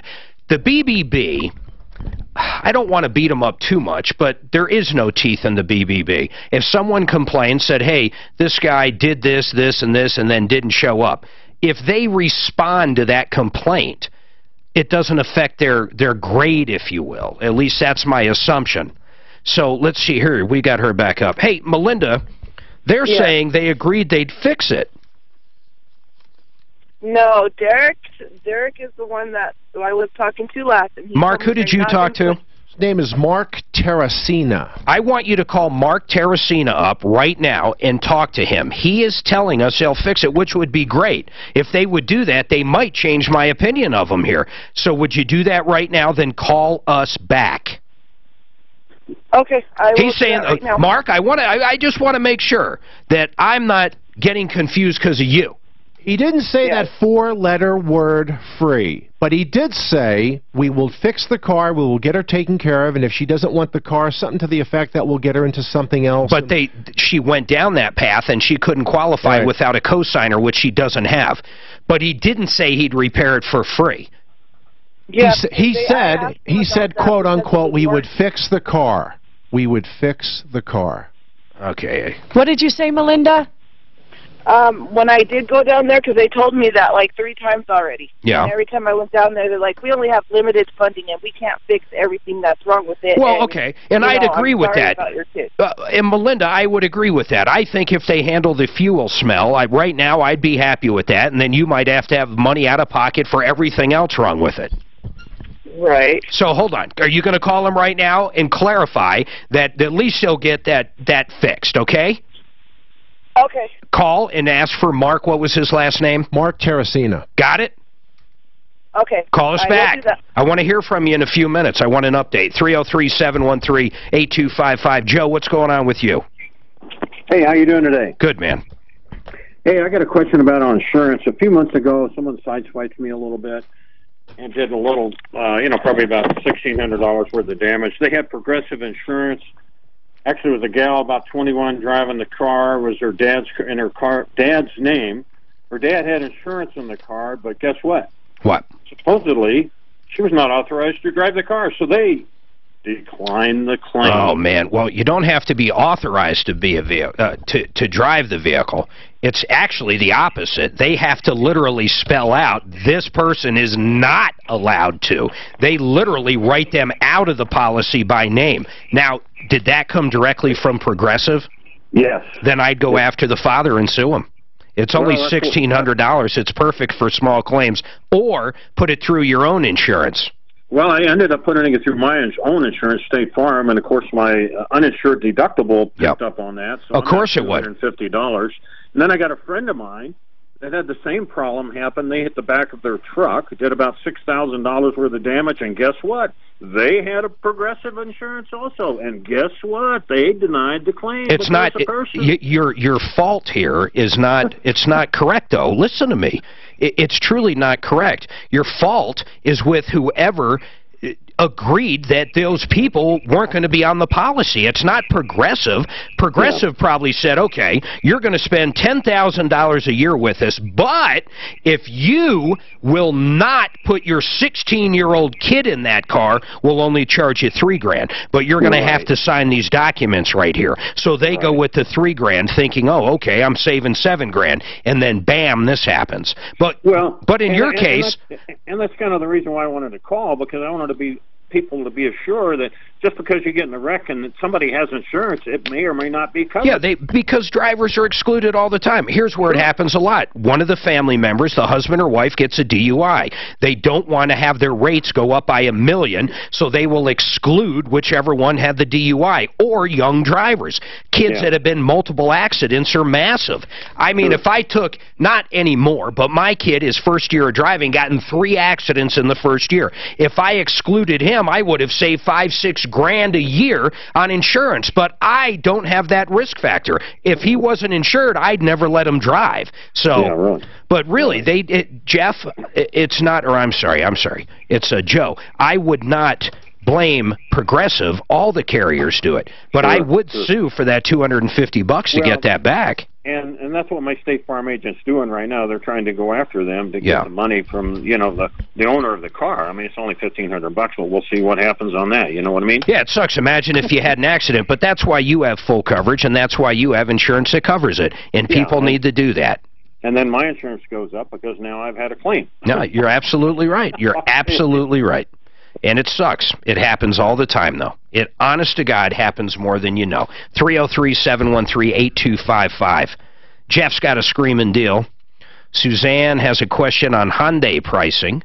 Or actually, no, my Suzanne has an email question on it.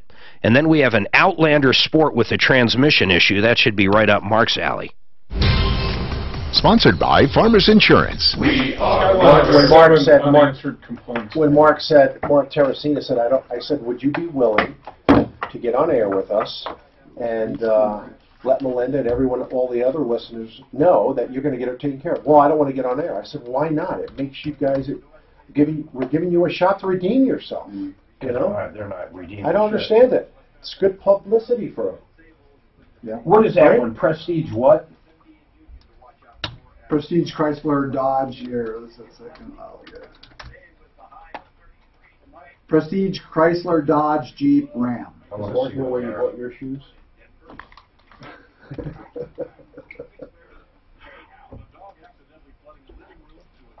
In Longmont.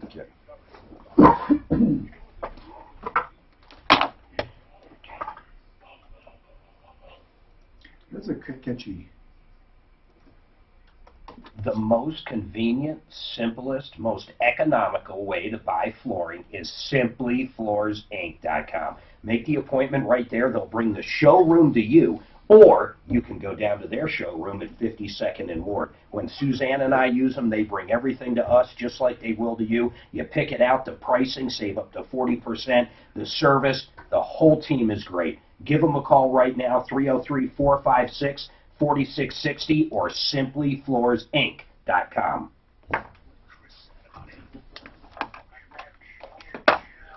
Are you nailing the 30 seconds? 31 on that. I'm close enough to where, this hour doesn't matter. First 2 hours matters, like 1 second can be a bitch. That's crazy. I try to leave 10 seconds for the info. So if I look down and I'm already at 25, I'm given the phone number or the website once, maybe. That's got to take some getting used to. But I'm a professional. You're a professional. So calm down, Nancy. I'm worried about it. Oh, I didn't get to put in BBB. It's like more snow coming in. And we've been getting hit. Crazy well snow at the house. Depending on which way it goes, we could have 8 inches overnight or nothing where I live. Minnesota's at a record this year. Yeah.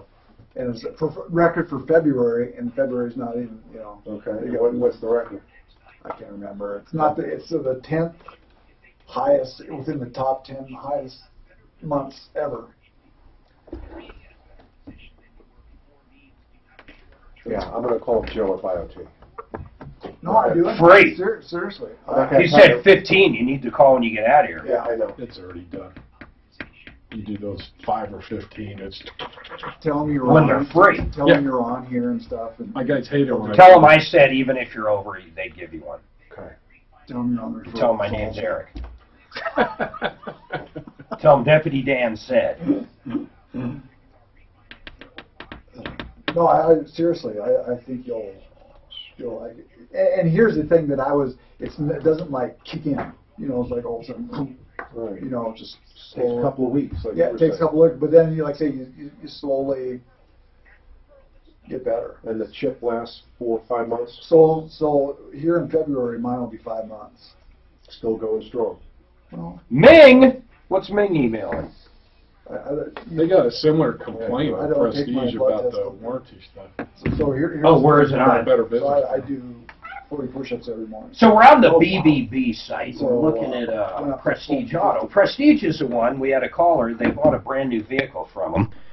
10 days later, they called him back in and said, hey, we finally found you financing, but, and this is all according to the caller, but you have to buy this warranty or else we can't do it.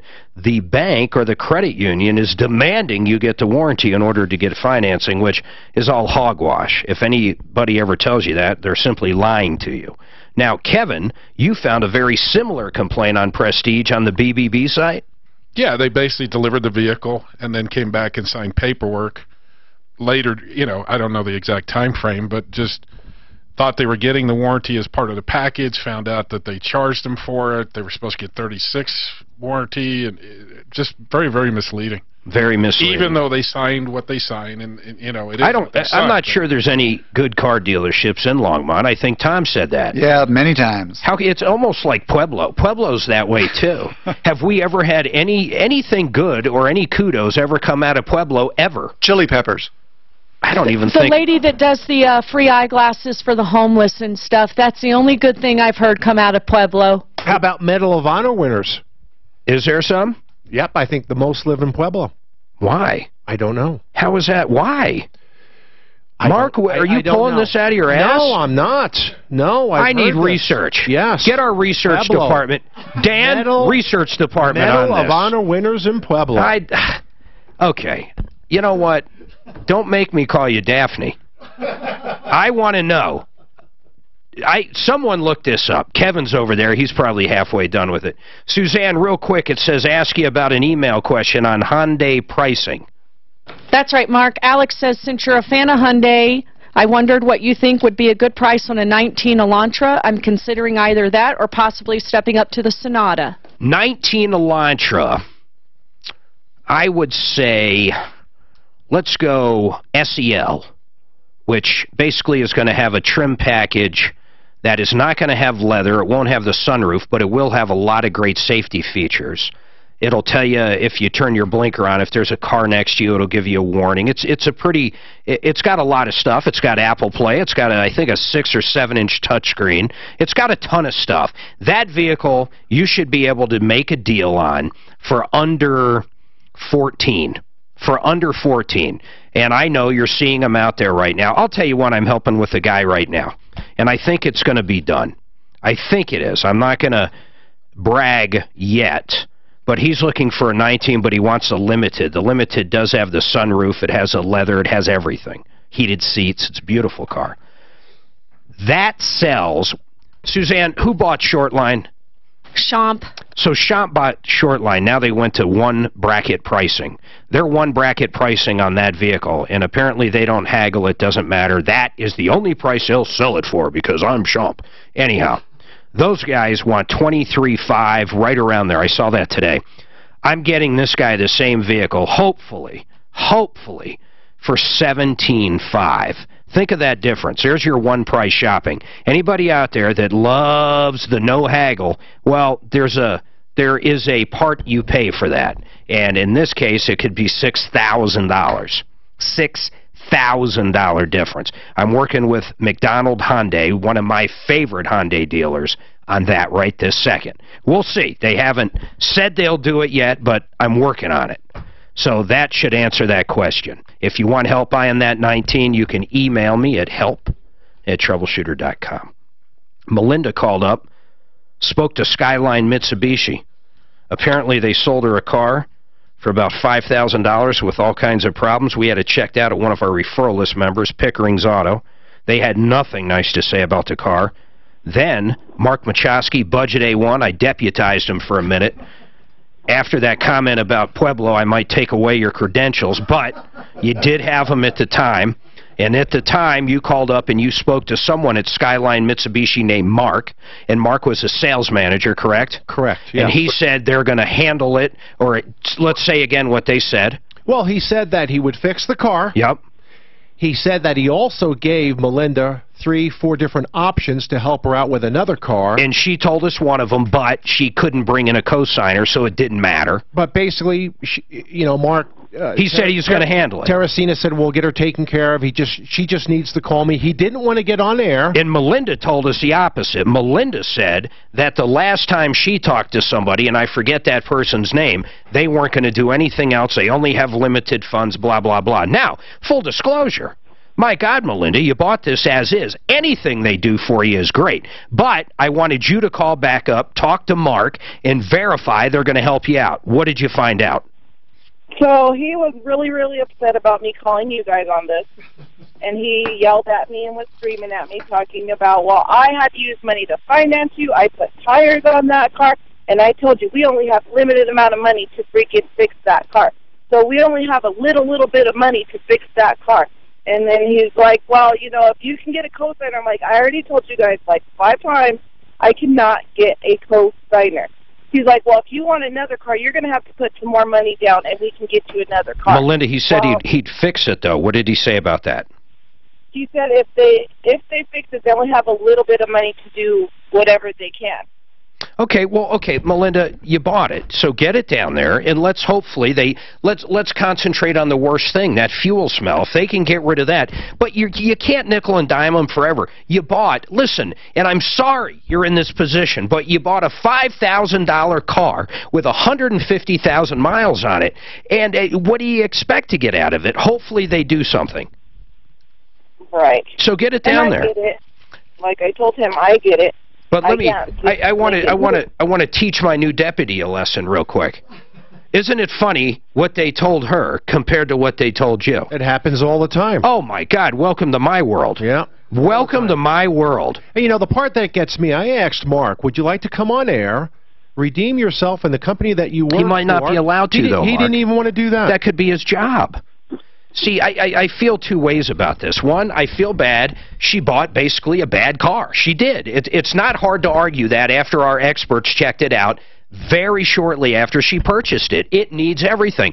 But it's not their fault she can't qualify for something else. It's not their fault she didn't get it checked out. They might have been misleading. And for the life of me, I have never seen a dealership with a D- ever on the BBB. I've never seen it. They have 7 unanswered complaints. Understand, to have an A+ with the BBB, as far as I understand how they work, all you have to do is basically answer the complaint. It doesn't mean fix a complaint. It doesn't mean refund the money. It doesn't mean anything but answer. And the answer could be, I don't agree with it.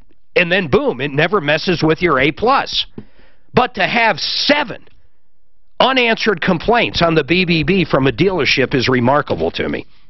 Skyline, please, honestly, just turn it around. I'll help you turn things around. Just start taking customer complaints a little more seriously.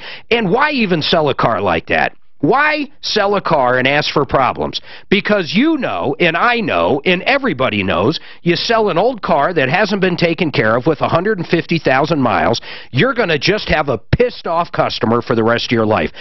Send it to the auction. I guarantee any of the Deal and Doug stores do that. If they take in a trade-in that's worth crap, they auction it. They know they're only going to get a couple $1,000 for it. They don't want these headaches. Most good dealers do that. You're right. There's no purpose in it. Why would you create just negative press and someone pissed off? Well, they obviously don't care. They don't answer their complaint. What happens when you get the really bad one? If this happened to me, and when I say the really bad one, that's me. I'm Facebooking live from there. I'm out front. I'll be off their property, but I'm out front handing out flyers.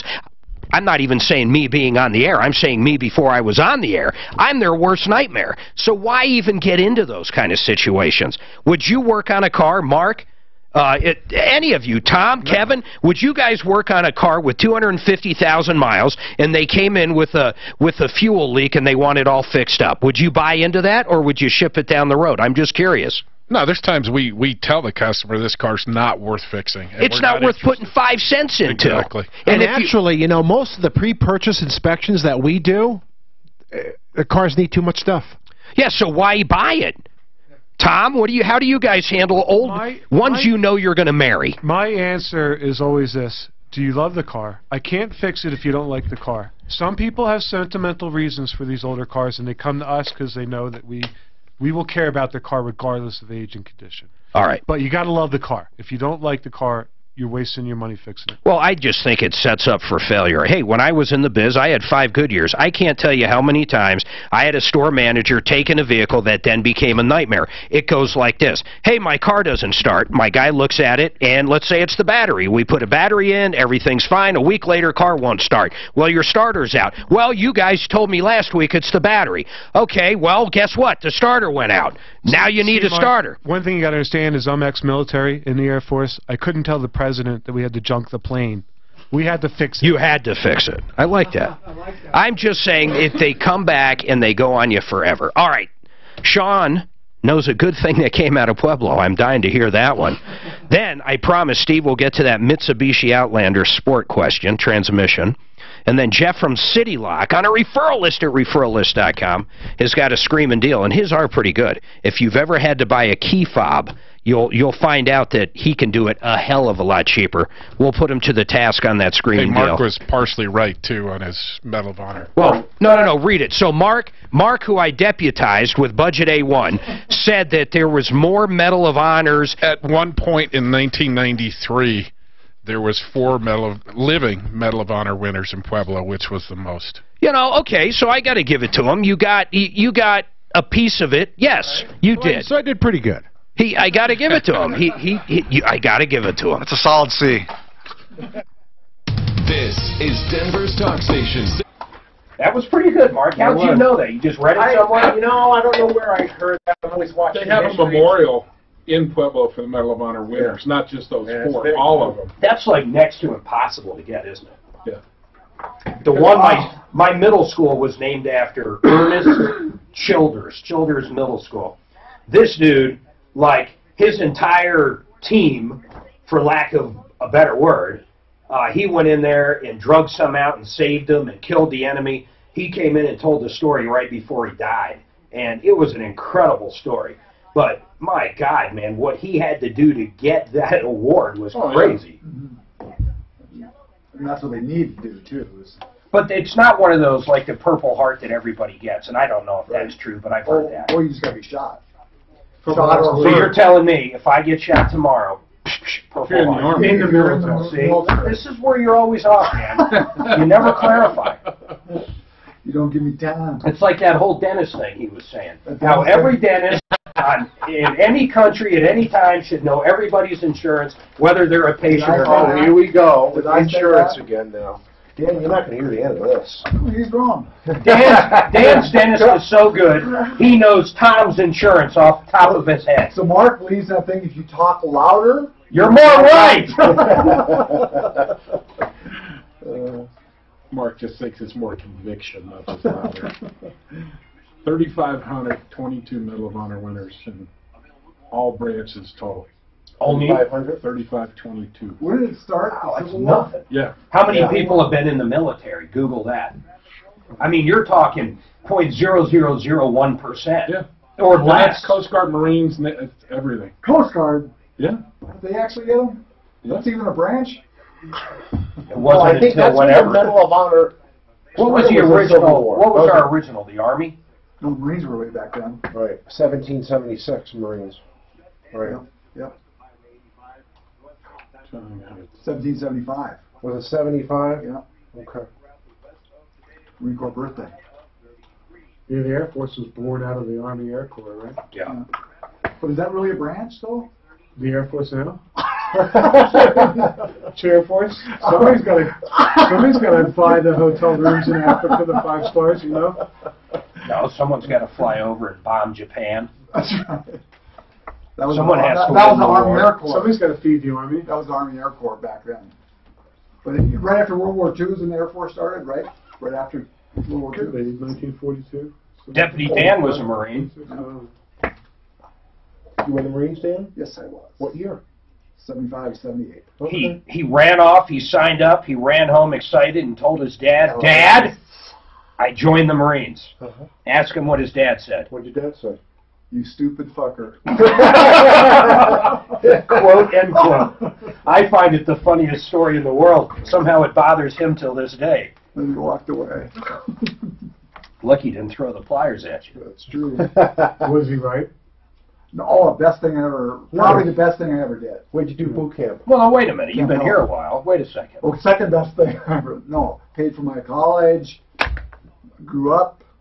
Everything. You know, grew up's a big part of it. Experience. Yeah, it grows you up fast. Dude, but he was born, literally, he was born in a town of what, like 200 or something? 113 people, lived on a farm. His graduating class was him. 17. No. And he didn't make it. 17 kids? Yeah. Wow. There's 2 million active and reserve. Just active members right now. I can't find a history number. Yeah, you can't, I mean, how would you? Yeah. But it's got to be if there's 2 Well, you million. figure there's 2 million between the reserves and Say the there's active. 2 million in any given 10-year period. Yeah. Because most people are going to be maybe 8. I don't even know. I would say the average is probably 4, huh? I don't know. Whenever you sign up, you usually sign up for, 3 or 4 years, and then you usually sign up reserve. They usually keep you 8 regardless. I don't know about you, right? Well, before you get your honorable discharge, you had to do 6 years. I was 3 years. Yeah, but that's because you're in college. No. You got to do 6, but they can pull you back in. So say you sign up for 3, they can pull you back in until you finish out your 6 years. Oh, that's part of your agreement. Then you get an honorable discharge. Got it. Right? That's how it worked for you too. That sounds about right. I was 4 and 4. But yeah. 4 and 4. Oh, okay. Maybe it's different back then. I guess everybody can sign a different contract. So you worked on the airplanes when you were in the Air Force? Mm-hmm. Anytime I hear this song, I Where think you of at? the movie Cheech and Chong. Dover. I think it was Nice Dreams, Up in Smoke, whatever it is, man. God, is that movie funny. The whole time? 720. Yeah. What am I saying? I swear to God, I almost gave out my cell phone. Don't do that, Mark. I swear to God, I just almost gave out my cell phone number. Anyhow, 303-713-8255. I'll let you guys know when a line's open. I'm dying to hear this. Steve, I'm going to go to you first. You've been waiting, and please, Sean, hang tight. I want to hear the good thing to come out of Pueblo. Steve, what's going on with this Mitsubishi, and thank you for holding so long. Or maybe he did it.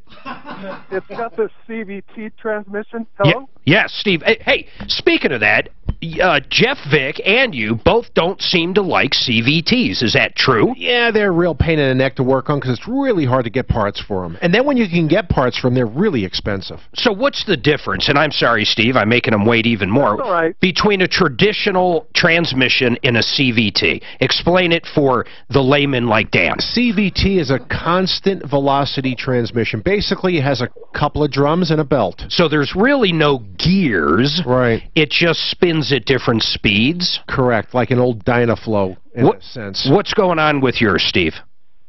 Well, last week I was driving and out on the freeway, and then when I noticed when I was like going up hills, it would tend to like skip or catch, and like you could see the tachometer fluctuating up and down. This is I not took it good. into the dealer. Yeah, I know. And anyhow, I told them, and it was about due for the transmission flush and change. Oh. Yeah, that's not going to fix anything, Steve, so don't waste your money on that. You just need to get an accurate diagnosis. It was due for it anyway, so I got it done. Okay. And then it was fine for a week. And then yesterday, I just noticed it again. How much did they charge you when you went to the dealer? Oh, it was just $200 for the for the service. Yeah, and I told them that, and then it was actually low on the fluid because I checked and I saw that, so I was like, okay, something's not right. So, but now you're back to the same symptoms.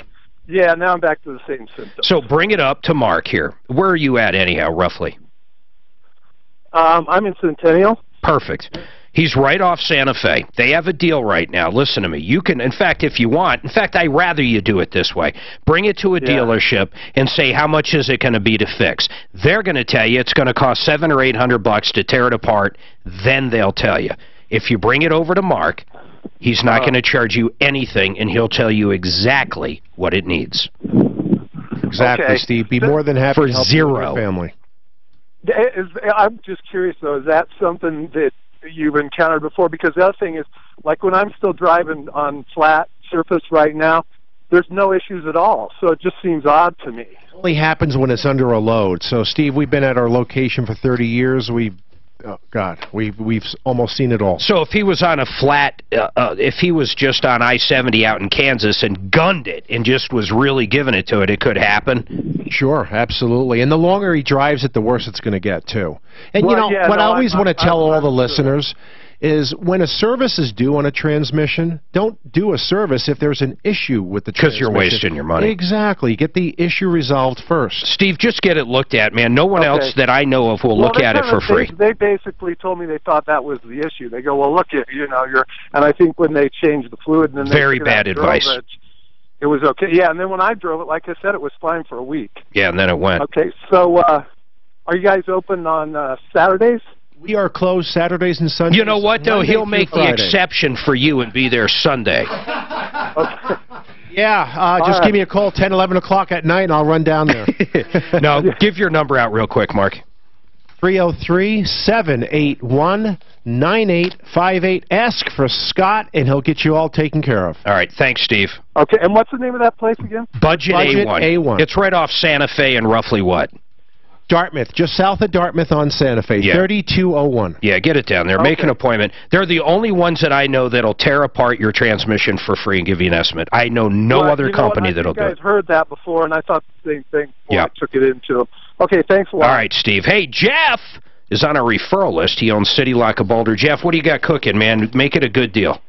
Oh, make it a great deal. Go ahead. A lot of people have Fords, and for people that don't have a brand new one, they may have one a couple of years old, they need new remotes, they may have gotten crazy prices, and then crazy fees to program. What's a dealership charge for that?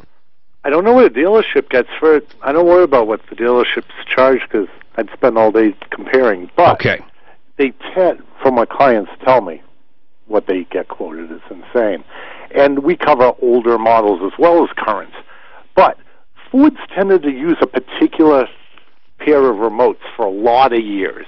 And on those two remotes, this will cover about 75% of what's currently on the road made by Ford. Okay. Everything from E-Series vans from 99 to 2014. We get it. Explorers from 98 to 2010. 75% of them. The Interceptor police vehicles, we see them without the name of the town on them now. The Tauruses, the Escorts. All that, yeah.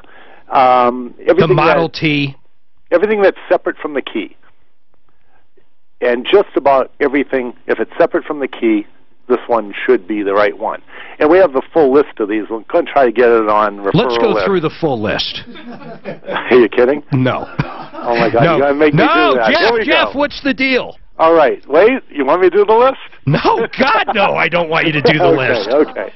All right. So if they're getting a brand new, not refurbished, not reshelled remote. These are not rehashed. They're like brand the ones new. on the internet. Yeah. Like the ones. Got it. Yep. Free programming. Yes. 1 year limited warranty. Oh, you're killing me. No one covers a remote for a year, I don't think. No. The only thing I don't cover is physical damage or water damage. Got it. All right. So, the deal. Lord. They have to bring the vehicle to our service center in Boulder. Yes. They have to have an online reservation. That just means emailing me their name, their phone number. Understood. Online reservation. As long as I have an email Jeff, from what color shoes do you wear? I have dark brown shoes. Okay. Do you know where he bought his shoes? I do know where he got his shoes. Okay. Jeff, what's the deal? They go to my website, and they send us a message through the website. What's the website? Okay. CityLockUSA.com. Easy enough. CityLockUSA.com. If they need a key fob, covers 75% of the Fords out there. How much? Programming included. 1 year warranty. wait. The vehicle has to be programmable. It can't have something wrong with the keyless entry system. It's an infomercial. Go It has ahead. to be factory equipped for keyless entry. I'm not going to put in a system if the vehicle didn't have it. Okay, he won't put in the system. You want the price, don't you? Yes! $6.30 out the door. Wait a minute. Wow. Okay, hold on. How do you possibly do that? See, now he got me. I thought he was going to say like 100 and something, and I was going to just verbally smack him. Because I'm getting something worth more How do than you a do it for commercial. $6? How do you program someone's fob and give them a brand new one for $6? I'm getting something that's worth doing that. A new customer. I know. I got a couple million people hearing this. Okay, I mean but how much? It's what? a shameless plug. How so I'm giving material shameless? labor. It's a 3-hour infomercial at this point, but it's $6. I can't believe it. $6. So if someone out there, why the 30 cents? Oh, I'm getting stuck in this. I've got to put you on hold. That's a hell of a good deal, though. So listen, City Lock of Boulder, 303-444-4407. You guys have to get these programs sometimes and get new keys. How much does Ford cost? $1.50, 200. That's what I thought, like 100. I thought he was going to say $99, and I was going to just pull my head out. How does he do it for $6.30? That's worth a trip to Boulder. It sure is. Even if you got to go by all the liberals and, you know, is it like California? Do they check for fruit flies? Do they make you eat granola? I don't know what goes on in Boulder, but for $6.30, I might go get a key, and I don't even own a Ford. 303-444-4407, City Lock of Boulder. You're not going to beat that. 303-444-4407. Thanks, Jeff. Sponsored by Farmers Insurance. $6? Wow. If I had 15 guesses, $6. No. If I had 120 guesses, I don't think $6 would He hit. played you good, though. He got you to keep the commercial going. He was teasing you the whole way. He's the king of tease. Yes. Just as soon as Mark tried to cut him off, he said $6.30. I like him. Pull him back Brown in. shoes. He didn't even skip a beat. That was funny. That guy was nuts. Yeah, he was good. So, it fits the Taurus, the Escort, and the E150, the E250, the E350, the F-150. That was good. But he had to get all the disclaimers in. All right, hold on, guys. 30? 30?